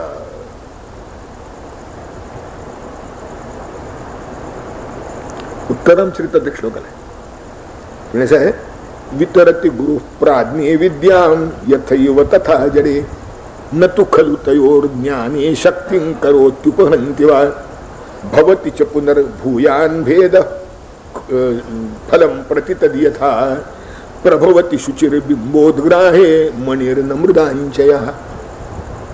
प्रकाशाचं परिवर्तन करण्याचं जे सामर्थ्य रत्नामध्ये आहे ते खापरात कसं असेल. म्हणजे गुरुने आपली विद्या जरी सगळ्या शिष्यांना सारखी दिली असली तरी जो दक्ष आहे त्याच्या ठिकाणी त्याची ती उद्बुद्ध होते, तशी इथं कशी होणार. त्याच्यामुळे कृष्णाचं प्रेम सगळीकडे सारखंच आहे, पण आम्ही खापर खुंट्या, तुम्ही रत्न आहात. तुमच्यावर त्याचं ते प्रेम, त्याचं ते तेज, त्याचं ते लौकिक, त्याची ती भक्ती ही सगळी उमटून दिसली म्हणाले. आमच्यामुळे आमचा खडबडीतपणा तेवढा दिसतो त्या प्रकाशात त्याच्या, की आम्ही किती खडबडीत आहोत, आम्ही किती रुक्ष आहोत एवढं कळतं. लाजून मी ये वढेच म्हटले रत्नासह कधी खापर तुळले. नंद यशोदा व्रज गोपाला सवे परिसता तव मधुलीला प्रसन्नता दश दिशास आली नकळे केव्हा रजनी सरली. सगळ्या दशदिशा प्रसन्न झाल्यामुळे रात्र केव्हा संपली कळलंच नाही. अविदित गत यामा रात्री रेव व्यरंसी, त्या उत्तरामचरित्राचा प्रसंग आहे. त्या भवभूतीनं उत्तरामचरित्र लिहिलं म्हणे आणि कालिदासाला दाखवलं. कवी दंतकथा आहे, कारण त्यांच्या कालामध्ये तसं ऐतिहासिकदृष्ट्या पुष्कळ अंतर आहे, पण हे इतिहास खरे असतात की नाही कोणाला ठेव. म्हणून इतिहासावर विश्वास ठेवण्यासाठी माझं प्रामाणिक मत झालं, कारण ते इतिहास खरं कोणी सांगतच नाही. आता पंढरपूरला परवा झालेला अपघात, त्या हत्तीने म्हणे घोड्याला सोंडेत घेऊन फेकलं. आता घोडा म्हणजे काय, खेळातला घोडा होता. हत्तीच्या सोंडेत घोडा कसा मावलतो. तो शिंगाने म्हणजे आपल्या मस्तकाने ढकलेल, दाताने ढकलेल हे बरोबर आहे, पण सोंडेत घेऊन कसा फेकू शकेल. पण वर्तमानपत्रकारांनी लिहिलं. आणि आता आमचा राम सांगतो तो हत्ती कितीतरी अंतर मागं होता म्हणे, तिथं नव्हताच. फक्त गर्दी फार झाली म्हणून तो चित्कारला. लोक हत्ती पिसाळ्या या घालम्याने धावपळ करायला लागले आणि त्या चिरडून मेले. हत्तीचा आणि त्या अपघाताचा काही संबंध नाही. आता खरं कोणतं. अरे अशी पुष्कळ गमती आहे. तो एक इंग्रजी लेखक आहे कोणतरी, तो इतिहास लिहितो, जगाचा इतिहास. रोज 6-7, 7-7, 8-8 तास बसून तो इतिहास लिहायचा. एकदा त्याच्या रस्त्याच्या पलीकडं एक काही आवाज झाला, गडबड झाली, गोंधळ झाला. पुन्हा उठून बघायला गेला. त्याने ते सगळं बघितलं आणि त्याची वार्ता दुसरीशी वर्तमानपत्रात आल्या. तर प्रत्येक वर्तमानपत्रात ती वेगळी होती. तो म्हणला मी पाहिलं ते वेगळं आणि ज्यांनी वार्ता दिल्यातल्या एकाचा दुसऱ्याशी संबंध नाही, जगाचा इतिहास काय लिहू म्हणला बोडकं. समोर माझ्या घडलेली गोष्ट आहे ते एकाचं एकाला मान्य नाहीये, जगाचा इतिहास मी कसा लिहिणार. त्याने लिहिणार तो बंद केला म्हणजे इतिहास.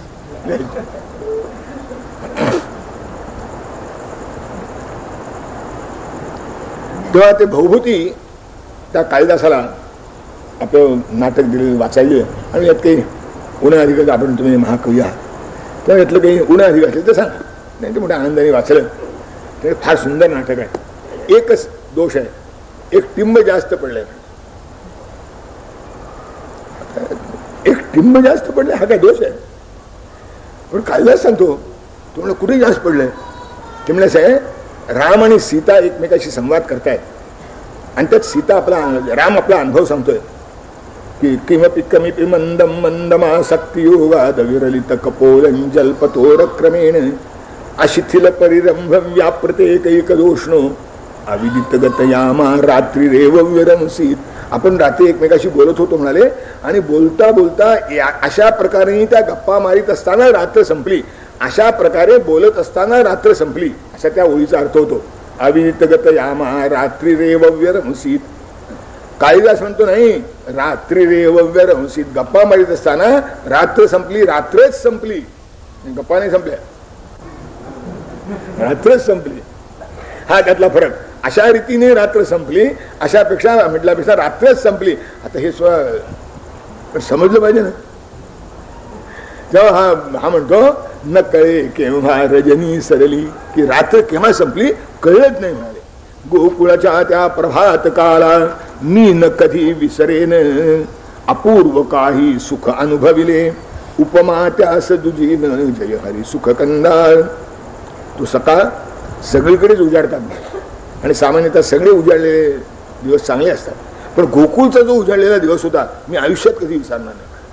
प्रभात समयी प्रभा उषेची, मुखे उजळवी दिशा दिशांची. तिचं तेज इतकं काही विलक्षण वाटलं. ध्यान स्थित शुक्राच्या हृदयी, जणू का संजीविनी स्फुरेही. आपल्याला माहिती आहे की संजीविनी हा शुक्राचार्याचा मंत्र आहे आणि ध्यानाच्या वेळेला तो स्फुरत असणार. त्यामुळे आणि इथे सकाळच्या वेळेला शुक्रासावर दिसतो पहाटेच्या वेळेला आणि तिकडे उषक्काल होत असतो. तर मला असं वाटलं की तो ध्यानस्थित शुक्र तिथे बसला आहे, त्याच्या हृदयामध्ये संजीवनीचं स्फुरण होतंय. त्याच उषेच्या रूपाने दिसतंय मला. ही नेहमीची उषा नाही. ध्यान स्थित शुक्राच्या हृदयी, जणू का संजीवनी स्फुरेही. शीत सुगंधी वाहत वारा, वृक्षांचा डुलवीत पिसारा. संगीताचे वातावरणी, राज्य पसरले मधुर निधानी. मंद मंद सुगंधी वारे वाहत होते, वृक्षांचे पिसारे डोलत होते.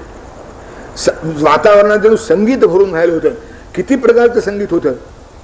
कमला भवती वनातुनी पक्ष्यांचे कूजन, कमला भवती द्विरे फगुंजन. वाजते ऋणझुणू घागर माळा, बिलगुण धेनूंच्या कंठाला. पाखरे गात होते, भ्रमर गुंजाराव करीत होते, भुंगे गुंजाराव करीत होते. वासरांच्या गळ्याला बांधलेल्या घागरमाळा होत्या त्या ऋणझुणू आवाज करीत होत्या. फे नीलपात्री धारांचा ध्वनी. फेसाळ भांड्यामध्ये धारा ज्या काढल्या जात होत्या त्या फेसाळ पात्रामध्ये धारांचे आवाज येतात. एकदा कुठं धार काढताना बघितलं तर बघा कधी असा आवाज येत होतो. पावशेर दूध येणार काहीच कळायचं नाही मला. 1.5-2 शेर तरी दिलं पाहिजे. फे नीलपात्री आणि तो अशी कासंडीची पायात धरलेली असते आणि तो त्याच्यावर त्या ते फेस जसा वाढत जातो नाही तिच्या प्रत्येक धारेचा आवाज आणखी काही गमती गमती जायचो. फे नीलपात्री धारांचा ध्वनी, मथनाची एक खळबळकानी. त्याच वेळेला कुठेतरी दही मंथन चालू असतं. ते बारक्या याच्यात दही घालायचं असं एवढं पाहिजे आणि उभं राहून घुसाळण्याचा प्रसंग पाहिजे. असा मोठा असतो तो रवीचा खालचा माथा आणि ते जे घुसळून चालू होतं मथनाची एक खळबळकानी. आणि घर घर मंजुळती जात्याची. कुठे जाती वाजत होती, घर घर मंजुळती जात्याची. आणि त्याच्याबरोबर त्या गोपिका गात होत्या गासाथ जयासह मधुरवाची. आणि हा जो ऑर्केस्ट्रा आहे सगळा गंधवादन, हा जो सगळा ऑर्केस्ट्रा आहे म्हणजे पक्ष्यांचं पूजन, भ्रमरांचं गुंजन, घागऱ्यांची रुणझुण, धारांचा तो फेनील आवाज, मथनाची खळबळ आणि जात्याची घरघर, या सगळ्या पार्श्वभूमीवर वृंदवादनी मधुर अशा या भजन तुझ्या नामाचे. दामोदर हरी मुकुंद माधव अमृत जणू श्रवणाचे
माधव अमृत जणू श्रवणाचे कानाचं अमृत जणू असं वाटत होतं. प्रत्येक घरामध्ये तेच दिंडत होतं आणि ही पार्श्वभूमी होती या संगीताची. वृंदवादनी मधुर अशाया भजन तुझ्या नामाचे दामोदर हरी मुकुंद माधव अमृत जणू श्रवणाचे जय हरी सुख कंदा. आणि अशा रीतीने मी नदीला जेव्हा स्नानाला गेलो ऐकत गेलो मधु भजनेती स्नानास्तव मी यमुनेवरती भेट तेथ मज पावन झाली तुझ्या देवतांची वनमाळी. मी स्नान संध्या उरकून जो पडतो तो तुझ्या सगळ्या देवता ज्या आहेत त्या सगळ्या तिथे जमल्या होत्या पाणी आणण्याकरता. भेट तेथ मज पावन झाली तुझ्या देवतांची वनमाळी. तव भक्ती मला त्या गोपिका कशा दिसल्या सांगू तुला. तव भक्तीच्या प्रेम सुधेनी सूर्याच्या शुभ कोमल किरणी जणू कमलिनी सजीव झाल्या अशा गोपिका तेथ मिळाल्या. तुझ्या भक्तीच्या प्रेमाचा मध ज्यांच्यामध्ये ओतप्रोत भरला आहे आणि सूर्याच्या कोमल किरणातून ज्यांचा विकास होतो आहे अशा कमलिनी जशा असतील तशा त्या सगळ्या गोपिका मला वाटल्या. अशा गोपिका तेथ मिळाल्या जणू कमलिनी सजीव झाल्या. त्या सकलातही दिसे विशेषी बहुविध भक्ती मधुरा जैशी उषाजियेच्या चरण तलासी आळता लावी प्रेम भरेसी. त्या गोपिकामध्ये एक गोपी भेटली म्हणजे राधा. असं वाटत होतं की मधुरा भक्ती जणू तिच्या रूपाने साकार झाली. ती नारदाने कांता भक्ती आणि परमविवाह शक्ती म्हणून सांगितलेलं. कांता शक्ती आणि परमविवाह शक्ती किंवा भगवान ज्ञानेश्वर महाराज जिचं वर्णन करतात तो वल्लभा मी कांतू ऐसा पढिये. हे ऐसा पढिये जणू तिथे साकार झालं होतं. किती प्रेम ते हिच्यासारखं प्रेम झालं. किती सुंदर होती. उषाजियेच्या चरण तलासी आळता लावी प्रतिदिवसासी. उषा जणू तिच्या पायाला रोज आळता लावत होती. असे तिचे तांबूस सुंदर पाय होते. तिला तर सुंदर तर होती यात काही शंकाच नाही म्हणाले. पण तिला रतीसारखी सुंदर कसं म्हणायचं. उपमा देऊ कशी रतीची आधिदेवीची कामुकतेची. कामुकतेची आधिदेवीची रती तिच्यासारखी सुंदर होत असेल त्या राधेला कसं म्हणायचं म्हणाले. ही कशी होती. पवित्र जणू ही यज्ञज्वाला. यज्ञज्वाल्यासारखी पवित्र होती पण शीतलताला जवी शशीला. तिची जी शीतलता होती, जी आल्हादकता होती, ती चंद्रालाही लाजवील अशी होती. आता यज्ञज्वालेसारखी पवित्र आणि चंद्रासारखी आल्हादक या दोन गोष्टी एकत्र कशा आणायच्या? जर आल्या तर राधेसारख्या सुंदर दिसतील. अशी राधिका भव भयहरणी तेथ पाहता नयनी देवा मम अभिमान गळाला.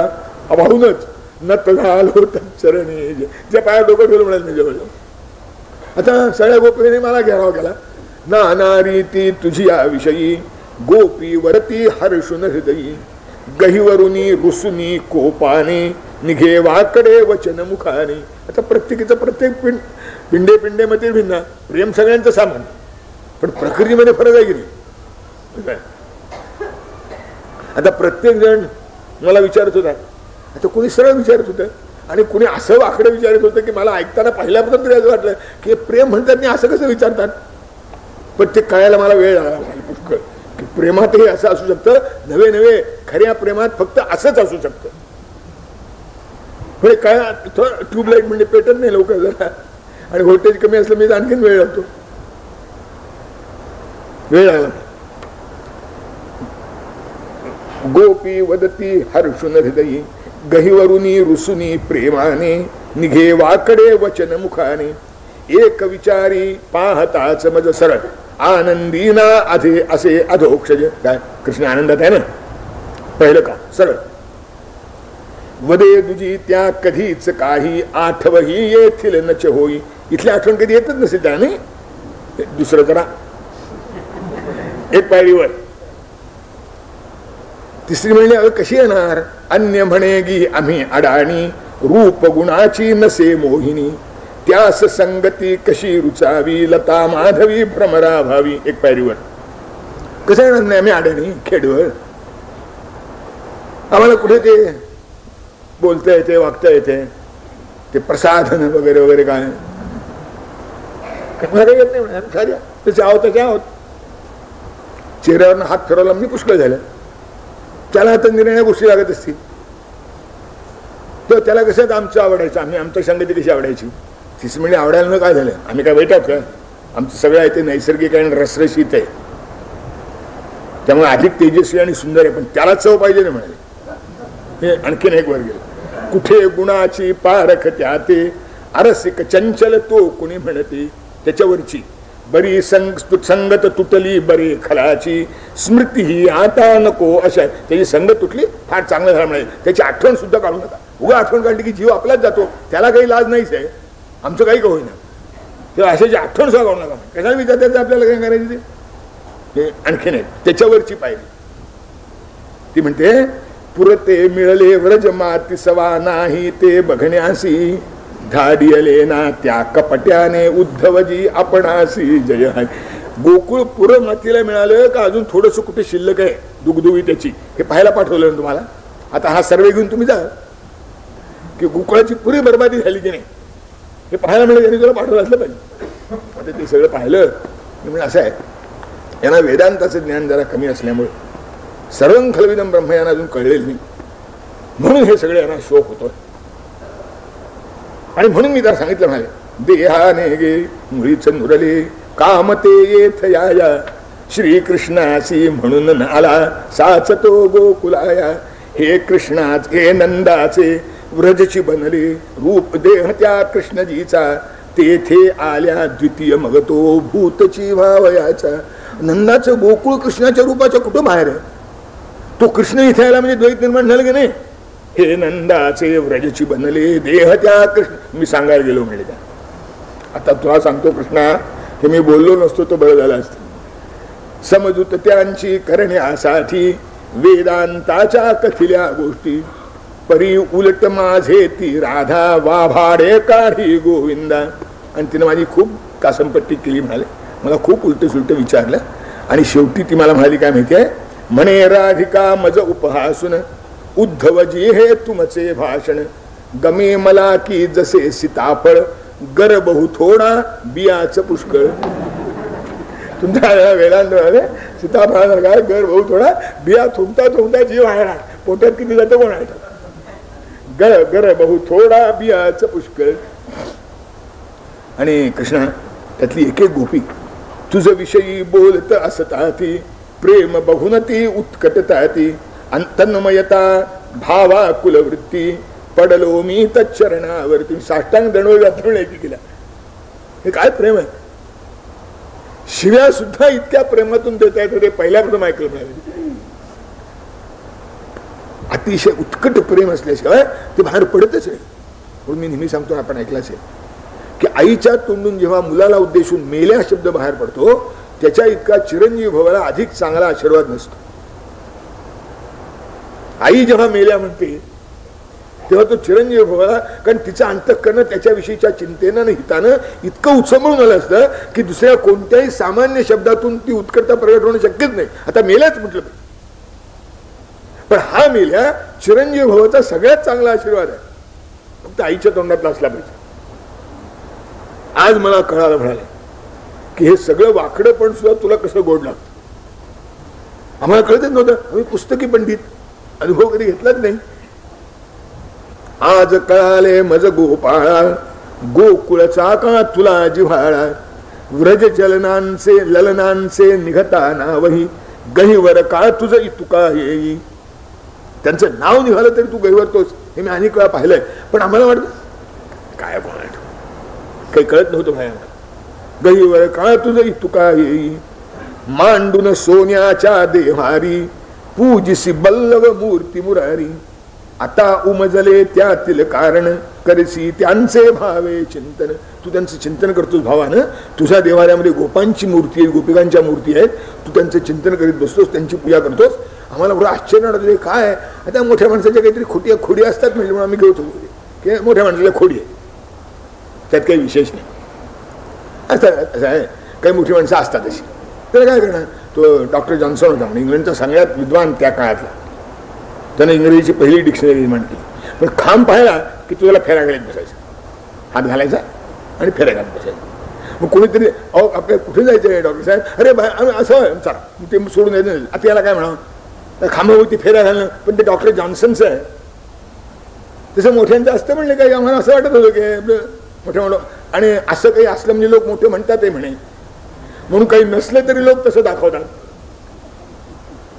तसं आम्हाला वाटत होतं की तुझं हे जे आहे ना हे यातलं काहीतरी असलं पाहिजे. पण आज मला कळलं, आज कळाले मज गोपाळा गोकुळचा का तुला जिव्हाळा. भगवान आता एक प्रार्थना आहे म्हणाली, देवा या दीनाची चरणी एकच विनती आता प्रेम तसे दे मजसी मोक्षही शुष्क तुच्छ ज्या पुढता जयंगली. मोक्ष सुद्धा ज्याच्यामुळे तुच्छ आणि शुष्क होतो असं जे प्रेम गोपांच्या अंतःकरणात आहे ते मला द्या. देवा या दीनाची आता एकच विनती चरणी आता प्रेम तसे दे मजसी मोक्षही शुष्क तुच्छ ज्या पुढता जयंगली सुखकंदा. देवा पाय बंद घाली प्रेमासी तर्कट बुद्धी नको विनाशी श्रद्धा सात्विक सुंदर भोळी नांदो हृदयी मम वनमाळी. जिच्यामुळे प्रेमाला पायबंद बसतो अशी ही तर्कबुद्धी नकोच मिळाली. हे असं का ते तसं का, हे असं का ते तसं का. त्याने काय नाही प्रेम वाढत नाही, थोडी इन्फॉर्मेशन वाढते. आणखीन काय ती इन्फॉर्मेशनला कधीच आणतं नाही. ज्ञानकोश सगळे भरले त्याच्याकरता इन्फॉर्मेशन ते डोक्यावर घेऊन हिंडावे. प्रेमाच्या आडेत कारणाने काही असणाऱ्या शंका निराळ्या आणि नुसती इन्फॉर्मेशन वाढवणारी शंका निराळी. आम्ही ज्ञान म्हणजे इन्फॉर्मेशन समजलो म्हणाले, तेव्हा ती तरकट बुद्धी नकोच. ती पाय बंद घाली प्रेमासी तरकट बुद्धी नको विनाशी. मग काय असावं, श्रद्धा सात्विक सुंदर भोळी राहो हृदयी मम वनमाळी. ती सुंदर सात्विक भोळी. भले लोकांनी भोळं म्हणावं बावळं म्हणावं त्याला आमची काही अडचण नाही मिळाले. लोक काही म्हणत, आमच्या हृदयात ही श्रद्धा उत्पन्न करा.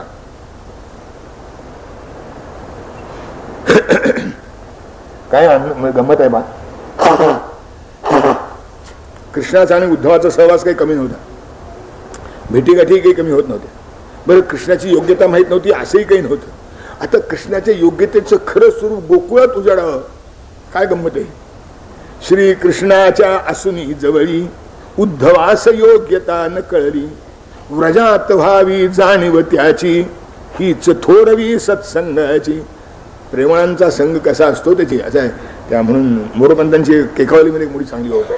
ते म्हणतात भगवान तुझे यश चितारिते परी न केवला तारवे, सहाय असिला नसे तरी न शत्रूला मारवे, न भागवत भेटता न घडता ही सत्संगती, न अज्ञ हृदये तशी तव यशोरसी रंगती. ते तुझ्या लीलाच तारतात त्यात काही शंका नाही, पण त्या भागवताच्या तोंडून ऐकल्या, सज्जनांच्या संगतीत ऐकल्या म्हणजे त्यांना जी गोडी येते आणि जी कळते ती एरवी कळत नाही मला. न भागवत भेटता न घडता ही सत्संगती, न अज्ञ हृदये तशी तव यशोरसी रंगती. अज्ञानांची जी हृदय आहेत ती त्या तुझ्या यशाच्या रसामध्ये रंगून जातात. ती भागवत भेटला तर रंगतात, सत्संगती भेटली तर भेट. जसं ते गोकुळात झालं, धन्य हीच थोरवी सत्संगात. आता सत्संग कसा मिळायचा? कृपा करील जरी का जग जेठी, भागवतांची होते भेटी. भगवंताची कृपा असली तर भागवत भेटायचा. आणि ईशन उमगे सत्संगाविण, आणि भागवत भेटला नाही तर ईश्वर कळायचा नाही. ईश्वराची कृपा असली नाही तर भागवत भेटायचा नाही, भागवत भेटला नाही तर ईश्वर कळायचं नाही. आता हे चक्र सुटायचं कसं? ईशन उमगे सत्संगाविण कसे चक्र हे असे विलक्षण.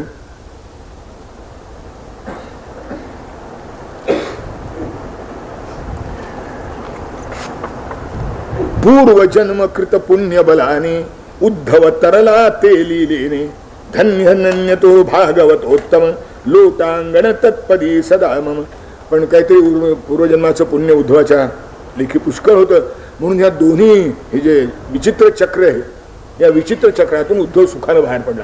भगवंताची कृपाही झाली आणि भागवतांचं दर्शनही झालं, आणि भागवतांची कृपा झाल्या भगवत दर्शन झाल्यामुळं भगवंताची योग्यता चक्र पूर्ण झालं त्याचं.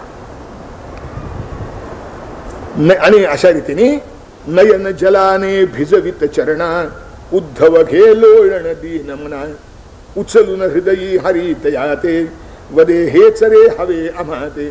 भगवंताच्या चरणाला नेत्रांनी अभिषेक करीत उद्धव नमस्कार करायला गेला. उद्धवाने त्याला हृदयाशी धरलं भगवंताने आणि म्हणाले, उद्धवा खरं सांगू आम्हाला, आम्ही जन्माला जे येतो ना ते लोक त्याचा काही अर्थ लावत, आम्ही याच्याकरता जन्माला येतो, हे आम्हाला हवं असतं म्हणून जन्माला येतो. पूर्ण काम असता ही मजसी हवी भक्त जन हृदये, तयाविणे करमे न म्हणून मी जन्माभूमी वर ये जय हरी सुख कंदा. त्याच्या वाचून करमत नाही म्हणून जन्माला येतो म्हणाले. आमच्या हातात जे कमळ आहे ना ते वाज घेण्याकरता नाही, हातीचे लीला कमले पूजू तया ते म्हणून जन्माला येतो म्हणाले. त्याच्या भेटीकरता अवतार घेतो मी. रहा उद्धवा, तुझी विनंती आहे ना मी ऐकली म्हणाले, सांगेन मी. रहा उद्धवा शांत मने तू, पुरविन मी तव सकलही हेतू, पुन्हा कधी तरी कथीन साचे, हृदगत जे मम गुज जीवीचे. माझं जे हृदयातलं गुज आहे ते पुन्हा कधीतरी शांतपणाने सांगेन म्हणले. तुला काय हवंय आणि काय पाहिजे याची मला कल्पना आली, मी पूर्ण करीन.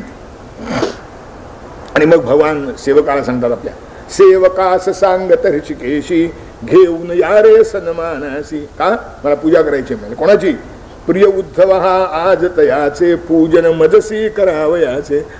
आज उद्धवाचं पूजन मला करायचे. पीतांबर बहुमोल जरीचा, सुरेख कंठा नवरत्नांचा, प्रेमे ठेवी मुकुट शिरावर, रत्न खचित दैदीप्य रमावर. भजरीचा पितांबर नेसायला दिला, रत्नाचा कंठा देण्यात घेतला, एक अतिशय सुंदर असा मुकुट उद्धवाच्या मस्तकावर चढवला, शेला त्याला पांघरला.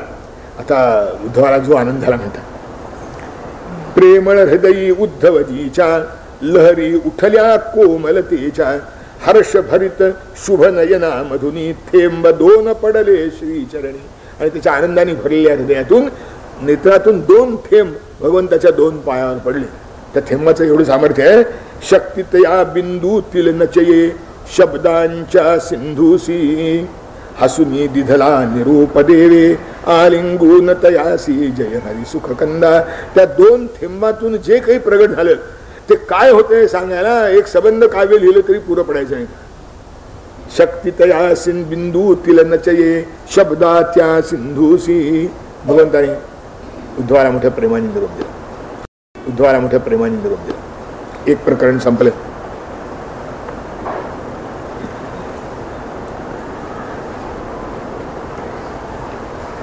एक निराळा प्रकार प्रेमाचाच, पण वेगळ्या प्रकारचा आविष्कार. एक दिवस काय झालं, एके दिवशी प्रभात समया द्विजगण वंदित रवी उदया कमलवनाची उघडून दारे स्वागत करीती द्वे फसारे. सूर्योदय होत होता, उगाय वेळ होती. कमलवनाची दारं उघडून त्या भुंग्याने उगवत्या सूर्याचं स्वागत केलं. द्वारवतीची जागृत झाली प्रसन्नता ही जणू त्या गाली. द्वारका नगरी जागृत झाली. कस्तुरी जल सम्मार्जित पथ लक्ष वेधिती शृंगारित रथ मूल्यवान सुंदर वेशाते उच्च नीच हे नवते नाते सर्व ही मंगल सर्व ही सुंदर सत्संगे जणू सकल चराचर. सगळं त्या द्वारकेमध्ये जिकडे तिकडे सुंदर होतं. कस्तुरीचे सडे घातले होते, केशर कस्तुरीचे. मला वाटतं असं असं खाली खाली येत आलंय. म्हणजे एकेकाळी कस्तुरीचे सडे घालत होते. केशर नाही, चुकलं काय, केशराचे सडे घालत होते, कस्तुरी कपाळाला लावत होते. पुढे थोडी प्रगती झाली माणसाची. मग केशर कपाळाला लावायला लागले आणि कुंकवाचे सडे घालायला लागले. त्याच्यानंतर कुंकू कपाळाला लावायला लागले, शेणाचे सडे घालायला लागले. पुढे प्रगती काय झाली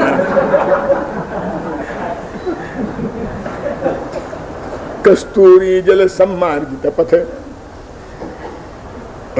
लक्ष वेधिती शृंगारित रथ मूल्यवान सुंदर वेशाते उच्च नीच हे नवते नाते सर्व ही मंगल सर्व ही सुंदर सत्संगे जणू सकल चराचर जिंकाया की वीणे चासन पक्षी करीती मंजुल पूजन उपवन सुरभित शीतल वारा पथिकाचा आश्रम विनिगवी सारा.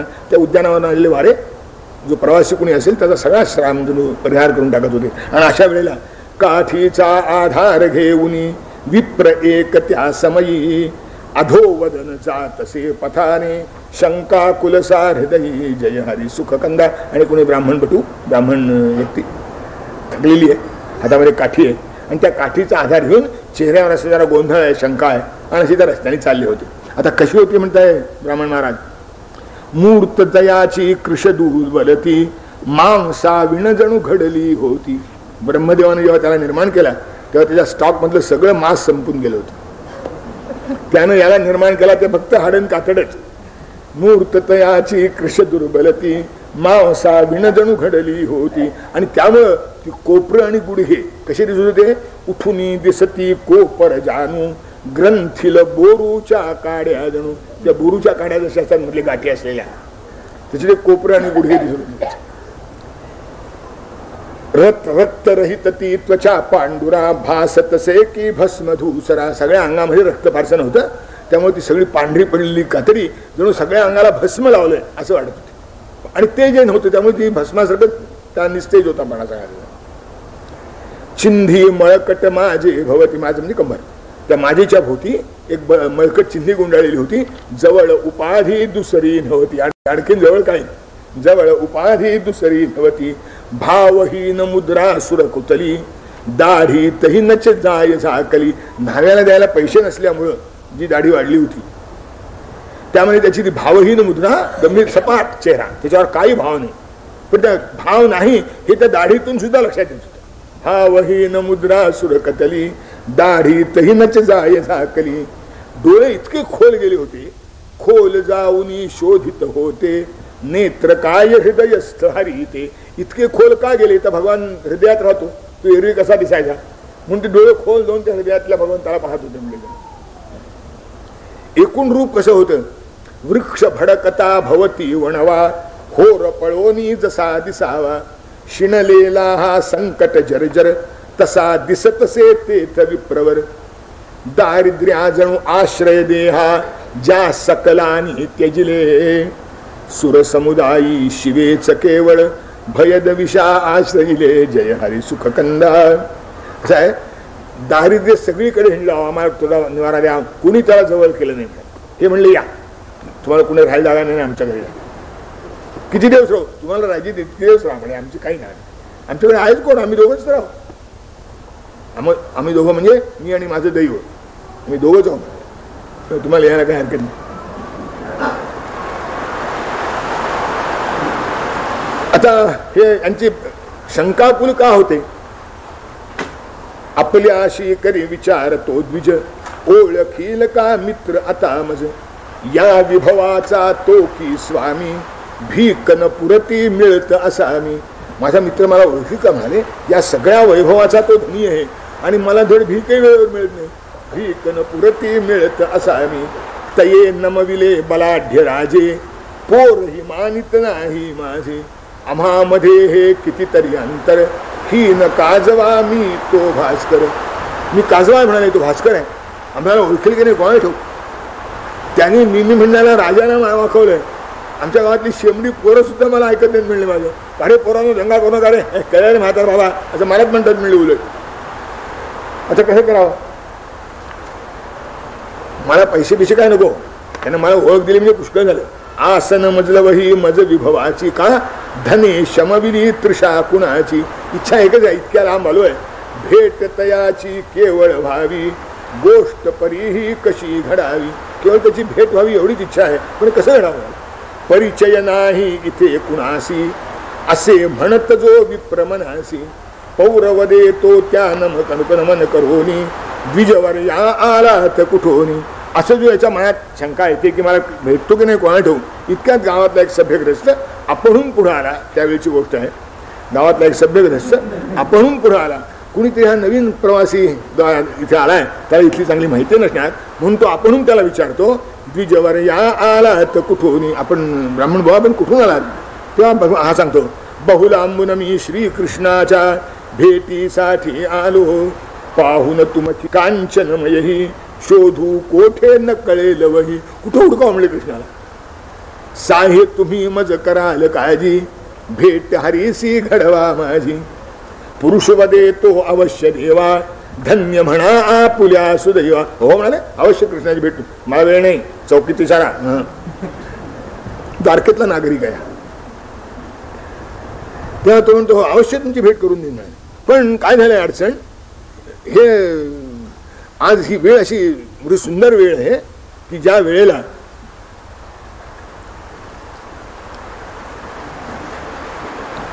धन्य म्हणा आपुल्या सुदैवा. मुळात चांगल्या वेळेला तुम्ही आला. तर सुदामदेवाचं ते एकूण रूप त्यानं पाहिलं होतं कसं आहे ते.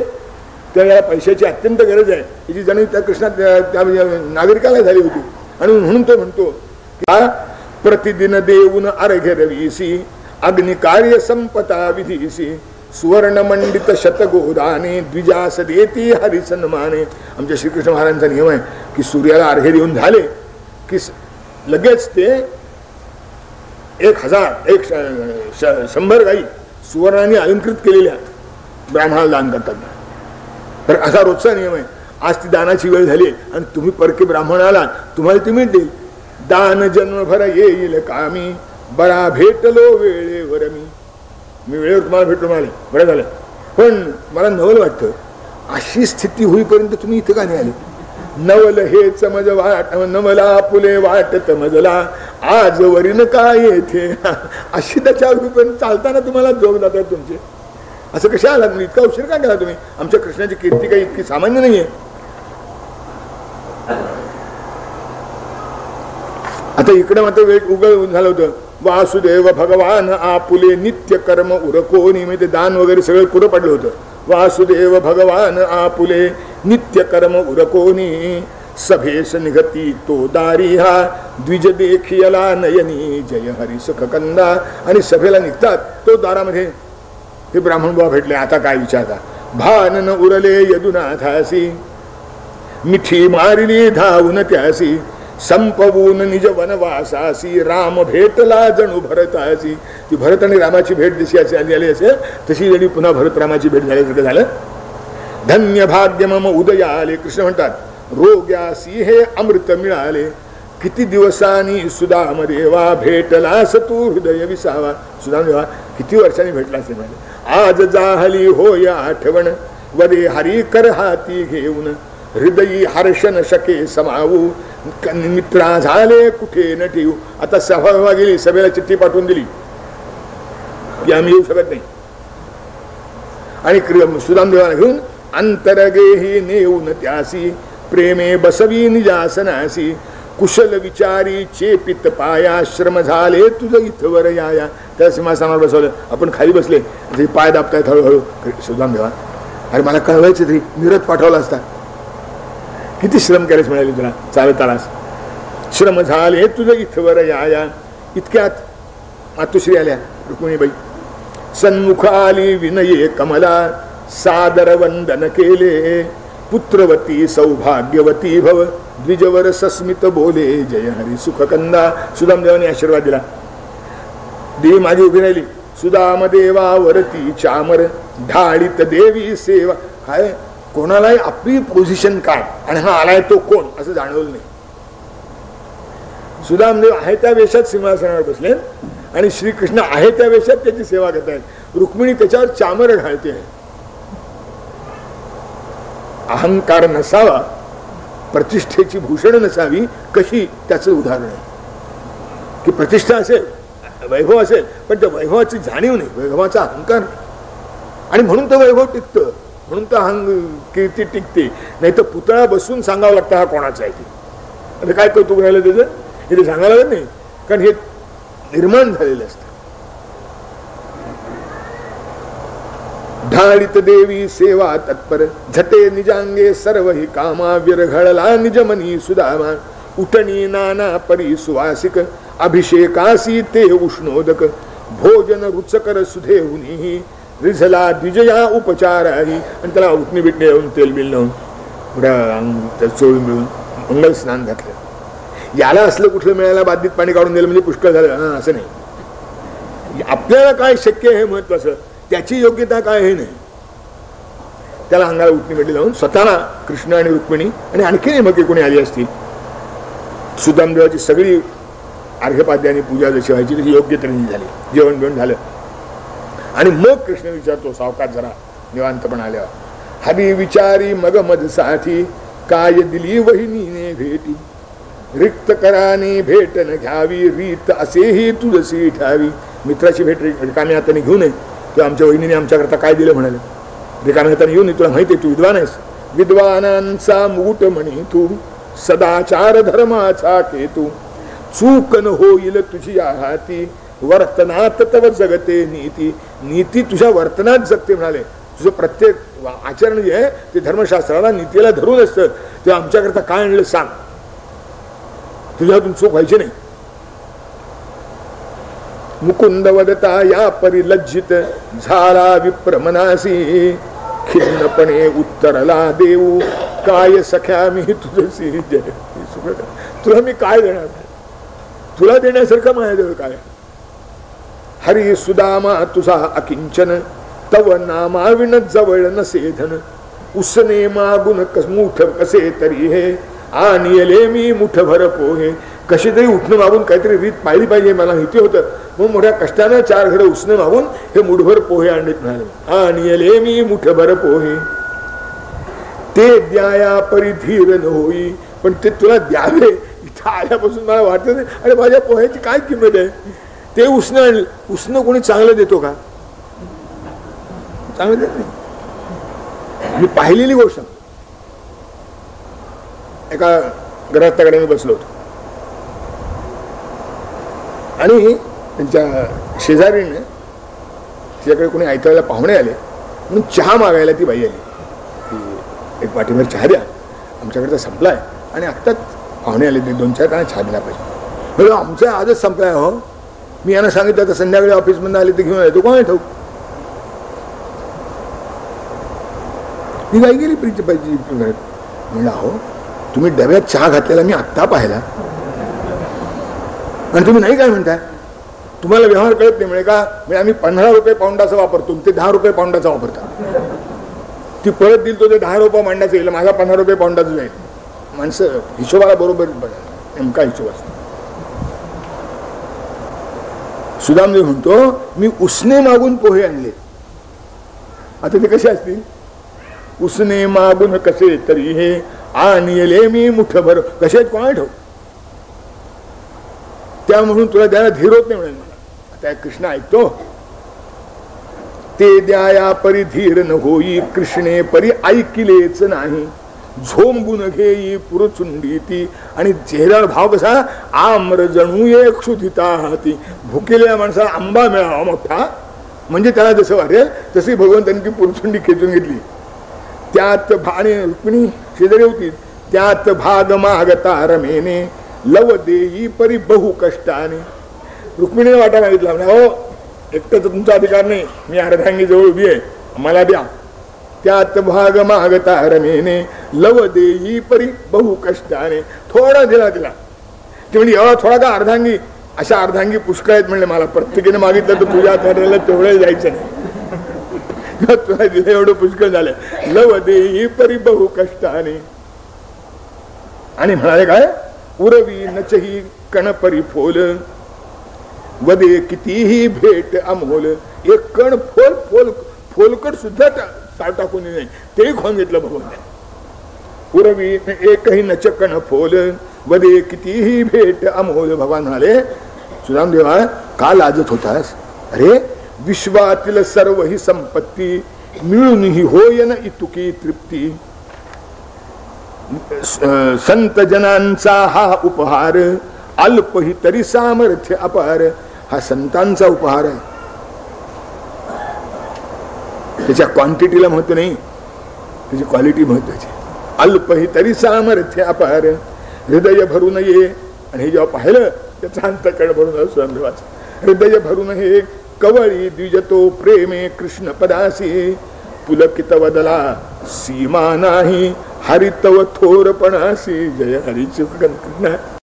तुझं मोठेपण आहे नुसतं वर्तमानपत्रातलं मोठेपण नाही, वार्तेतलं मोठेपण नाही, तू किती मोठा आहेस हे अनुभवाला येतं. म्हणाले पदोपदी, अरे माझे कौतुक तू करावंस, माझा आदर तू करावास, माझ्या या पोह्याला तू एवढं मानावंस, अशी त्याची खरंच योग्यता आहे का? आज्ञ विप्रमी दीन दरिद्री. माझी किंमत किती, कण रेतीचा जसा समुद्री. विश्वाचा तू धनी नियामक सहर्ष माझे करिसी कौतुक.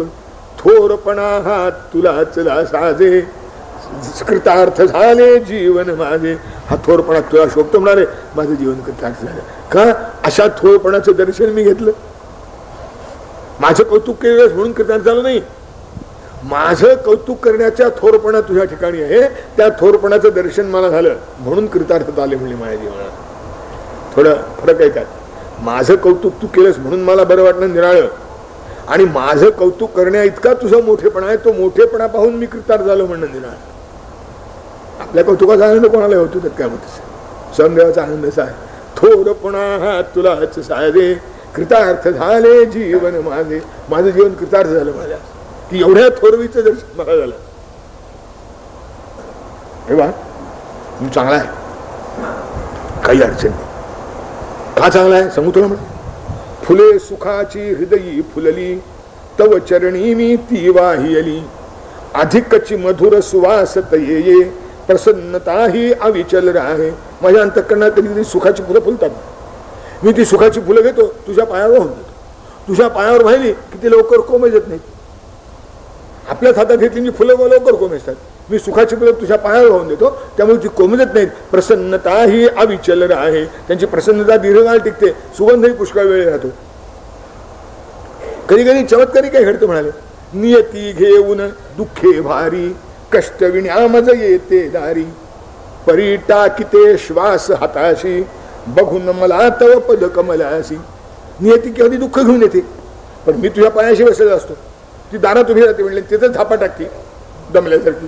काय सुद्धा म्हणजे तिथनं उठायचं केव्हा, माझी बॅट घेत व्हायची केव्हा.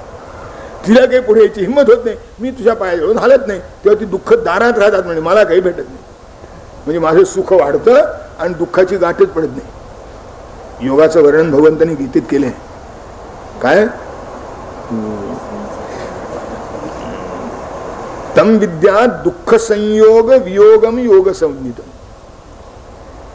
दुःखाचाच वियोग सांगितला नाहीये, दुःखाच्या संयोगाचा वियोग सांगितला. म्हणजे दुःख येतं पण ते चिकटत नाही. तम विद्या दुःख संयोग वियोगम दुःख योग संज्ञित. माझं तसं झालं म्हणाले. हा जो योग आहे तुझा आणि माझा, कारण योग म्हणजे जुळणे, योग म्हणजे जवळ येणे, योग म्हणजे चिकटणे, योग म्हणजे मिळणे, युजपासून झालेलं आहे. तेव्हा मी तुझ्या पायाशी असतो, नियती माझ्या जवळ येते दुःखाचा भारा घेऊन येते, दारात थांबते. म्हणजे तिला जवळ तम विद्या दुःख संयोग वियोगम योग संदितम, आणि तो मी सनिश्चयेन योक्तव्यो योगो निर्विण्ण चेतसा. तेवढं मात्र माझं काम चालू आहे. निश्चयेन योक्तव्य, आम्ही निश्चयाने तेवढ्यावर दृढ असतो. नियती घेऊन दुःखे भारी कष्ट विण्यामज येते दारी, परी टाकिते श्वास हाताशी बघून मला तव पद कमलासी. तो आता मागणं आहे तुला जे आमच्या हातातलं नाही. प्रेम सदोदित असेच राहो अन्य नको मज याहून लाहो. याच्यापेक्षा आणखीन लाभ मला दुसरा काही नको, कारण हाच लाभ सगळ्यात जास्त आहे. जे मिळालं असताना त्याच्यापेक्षा अधिक लाभ राहत नाही, हाच अधिक लाभ आहे. यस्मिन स्थितो न दुःखेन गुरुणापि विचाल्यते.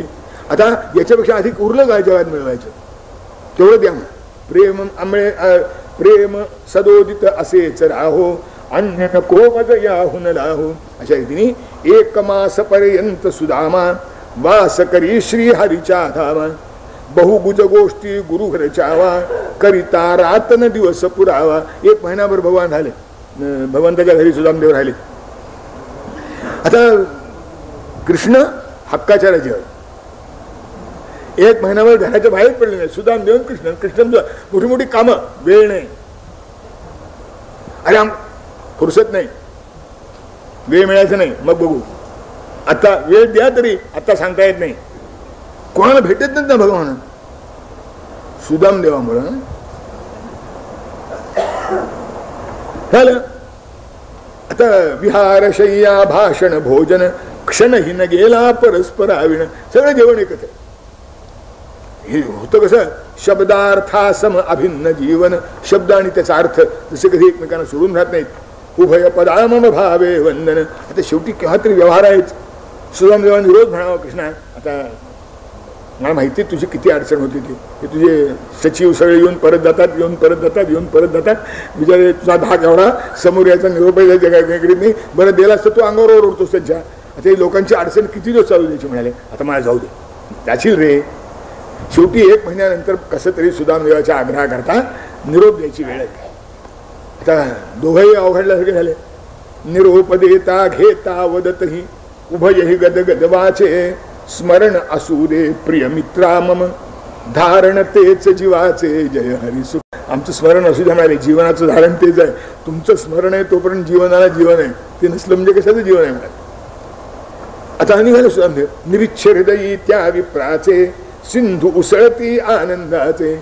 श्रीकृष्णाने दिले न काही याची जाणीवही त्या नाही. हे जसे आत गेले होते तसेच बाहेर पडले. कदाचित एखाद दुसरा पाहून वजन वाढलं असेल, आणि ती जी चिंधी होती ती जरा स्वच्छ झाली होती, इतकंच. बाकी जसे गेले तसेच परत आले.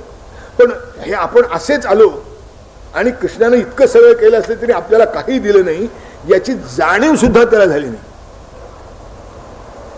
लोक काही वेळा बोलत नाही, पण आत असं झालेलं असतं. आम्ही मात्र इतकं केलं आणि आमच्या वेळेला याला जाणीव सुद्धा नाही. का? निरीच्छ. निरीच्छ हृदयी त्या विप्राचे सिंधू उसळले आनंदाचे. श्रीकृष्णाने दिले न काही याची जाणीवही त्या नाही. असं केव्हा होतं? इंद्रिय मन बुद्धीच्या जे पर आत्मसुखी त्या रमतांतर. स्पर्श कराया त्या मग केवी ओंगळशी वासनाद जावी. इंद्रिय मन बुद्धी याच्या पलीकडे जे आत्मतत्व आहे तिथे जो रमला त्याला बाकीच्याच काय काय किंमत आहे याची. ज्ञानेश्वर महाराज म्हणतात सुकी नुठीजेची कंदर्पे. वासना उत्पन्नच होत नाही. वासना उत्पन्न व्हावी आणि मग तिचं काय करावं हा प्रश्नच नाही, वासनाच नाही. त्यामुळे समाधानी आहे. उलट कृष्णाकडे किती आपल्याला सुख मिळालं, किती आनंद दिला, त्याने किती आपलं कौतुक केलं. धन्यवाद अर्पित हरीसी ब्राह्मण ये जो निज सदनासी. म्हणे भ्रांत मी कैसा झालो द्वारकेस परतून आलो. आणि आपल्या घराजवळ आले म्हणजे काय मी चकवा झाला मला. पुन्हा म्हणजे चक्कर मारून द्वारकेला तर परत जाऊ नये, हे पुन्हा द्वारकाच समोर माझ्या. असं कसं झालं? इतक्यात सुदामदेवा जय जयकारे आदरिती जयपूर जन सारे. अधिकची बावरला द्विज त्याने कळले नच हरीचे हे देणे. आणि सुदामदेव महाराज की जय, सुदामदेव महाराज की जय. ते म्हणले आज काय शिमग्याचा दिवस आहे, थट्टा चालली आहे माझी. कुत्र सुद्धा मला कधी विचारित नाही, त्याला सुद्धा माझ्यावर भुंकावं असं वाटत नाही, कारण ह्याच्यातून काय व्हायचं, कशाला भुंकायचं म्हणतो, कुत्र सुद्धा म्हणतो म्हणाले. आणि हा सुदामदेव महाराज की जय काय प्रकरण आहे. अधिकची बावरला द्विज त्याने कळले नचे हे हरीचे देणे. कसा तरी आपला तो जय जयकार घेत आपल्या घरापर्यंत, घर आहे कुठे तिथं, भरास ये परी कुठे झोपडी गवसेनाच तयासी इंद्राचे जणू भव्य मनोहर मंदिर त्या स्थानासी जय हरी सुखकंदा. तो म्हणा माझी झोपडी काही अनधिकृत नव्हती, त्याशी परस्पर उठली कशी आणि कोणत्या बिल्डरनं बांधले म्हणले. आमची झोपडी काय झाली लक्षातच येणार त्याचे काय प्रकरण झालं ते. घर असं ये परी कुठे झोपडी गवसेनाच तयासी उलट इंद्राचे जणू भव्य मनोहर मंदिर त्या स्थानासी जय हरी सुखगंधा. सुदामदेवाला वाटले काहीतरी भूखंडाचं प्रकरण आहे म्हणजे, आमची झोपडी गेली आणि ते राजवाडा उभारला आहे काय प्रकरण. जरा असं इकडे तिकडे पाहतो तर सौभाग्यवती समोर वर, म्हणजे खालच्या मजल्यावर नुसतं पार्किंग, म्हणजे असा जिरा होता वर जायला, वरच्या मजल्यापर्यंत जायचं. तेव्हा भार्या दारी सुवेश भूषित उभी स्वागता परिजन परिवृत वदे सुदामा काय तरी हे वेड लागले काय म्हणून. म्हणजे मला वेड बीड लागले का हो, शेजारच्या माणसामध्ये मला चिमटा तरी घ्यायला बघा, काय स्वप्न पडतंय म्हणलं मला. म्हणजे असं की ते कृष्णाचं वैभव मी जरी नाही म्हणलो तरी आत कुठेतरी सुप्तपणे माझ्या हृदयामध्ये राहिलं आणि त्या संस्कारामुळे मला हे स्वप्न पडतंय म्हणले. असं झालं का बरं म्हणा, हे म्हणतो बायको दिसते माझी, पण माझी बायको तरी कसं म्हणा म्हणे, तिच्या नाकात सुंकलं सुद्धा नव्हतं, ह्या तर एवढी मोठी नथ आहे,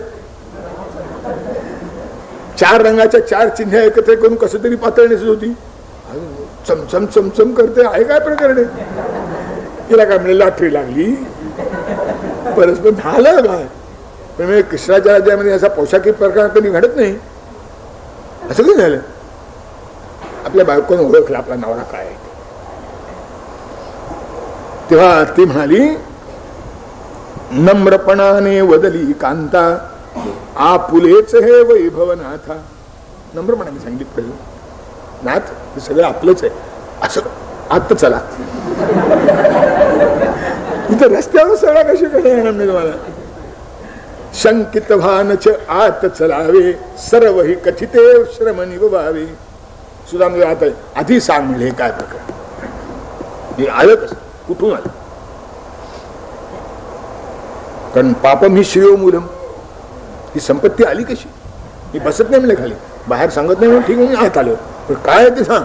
मग ती सांगते पत्नी त्यांची त्वष्ट्या करवी रचिली सृष्टी रमावरे ही आपुल्यासाठी हे वैभव हे ग्रह हे सेवक. इतकंच नाही पुरीचेही या तुम्हीच पालक.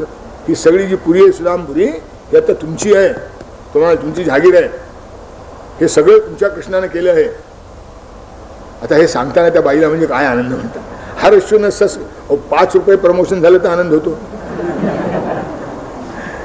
हर्षून सस्मित रमणी बदली परी द्विजाची कळी न खुलली.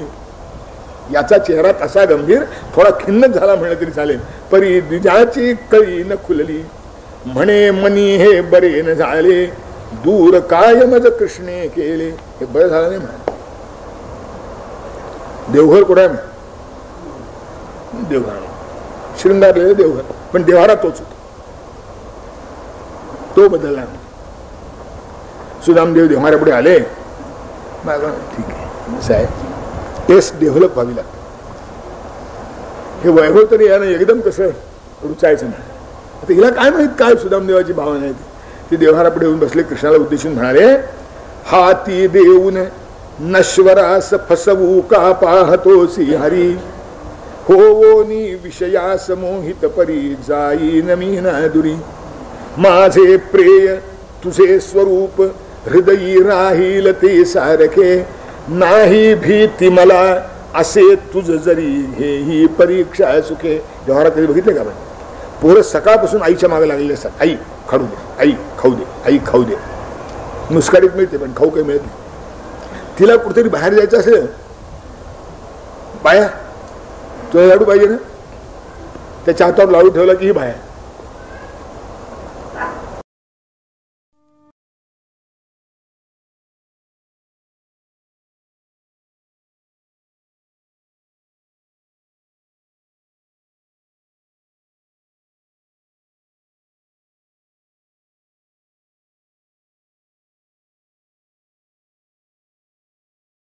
गोपाल गाते चले कृष्ण गोविंद, गोपाल गाते चले मन के विषयों के विष से हटाते चले, मन को विषयों के विष से हटाते चले. इंद्रियों के न घोड़े विषय में अड़े, इंद्रियों के न घोड़े विषय में अड़े, जो अड़े भी तो संयम के घोड़े पड़े, जो अड़े भी तो संयम के घोड़े पड़े. तन के रथ को सुपथ पर चलाते चले, तन के रथ को सुपथ पर चलाते चले. कृष्ण गोविंद गोपाल गाते चले, कृष्ण गोविंद गोपाल गाते चले. नाम जपते रहे काम करते रहे, नाम जपते रहे काम करते रहे. पाप की वासनाओं से डरते रहे, पाप की वासनाओं से डरते रहे. सद्गुणों का परम धन कमाते चले, सद्गुणों का परम धन कमाते चले. कृष्ण गोविंद गोपाल गाते चले, कृष्ण गोविंद गोपाल गाते चले. लोग कहते हैं भगवान आते नहीं, लोग कहते हैं भगवान आते नहीं. द्रौपदी की तरह हम बुलाते नहीं, द्रौपदी की तरह हम बुलाते नहीं. रुक्मिणी की तरह धुन गाते चले, रुक्मिणी की तरह धुन गाते चले. कृष्ण गोविंद गोपाल गाते चले, कृष्ण गोविंद गोपाल गाते चले. लोग कहते हैं भगवान खाते नहीं, लोग कहते हैं भगवान खाते नहीं. बिल्ली की तरह हम खिलाते नहीं, बिल्ली की तरह हम खिलाते नहीं. शाक प्रेमी विदुर संजिमाते चले, शाक प्रेमी विदुर संजिमाते चले. कृष्ण गोविंद गोपाल गाते चले, कृष्ण गोविंद गोपाल गाते चले. दुख में तड़पे नहीं, सुख में भूले नहीं, दुख में तड़पे नहीं, सुख में भूले नहीं.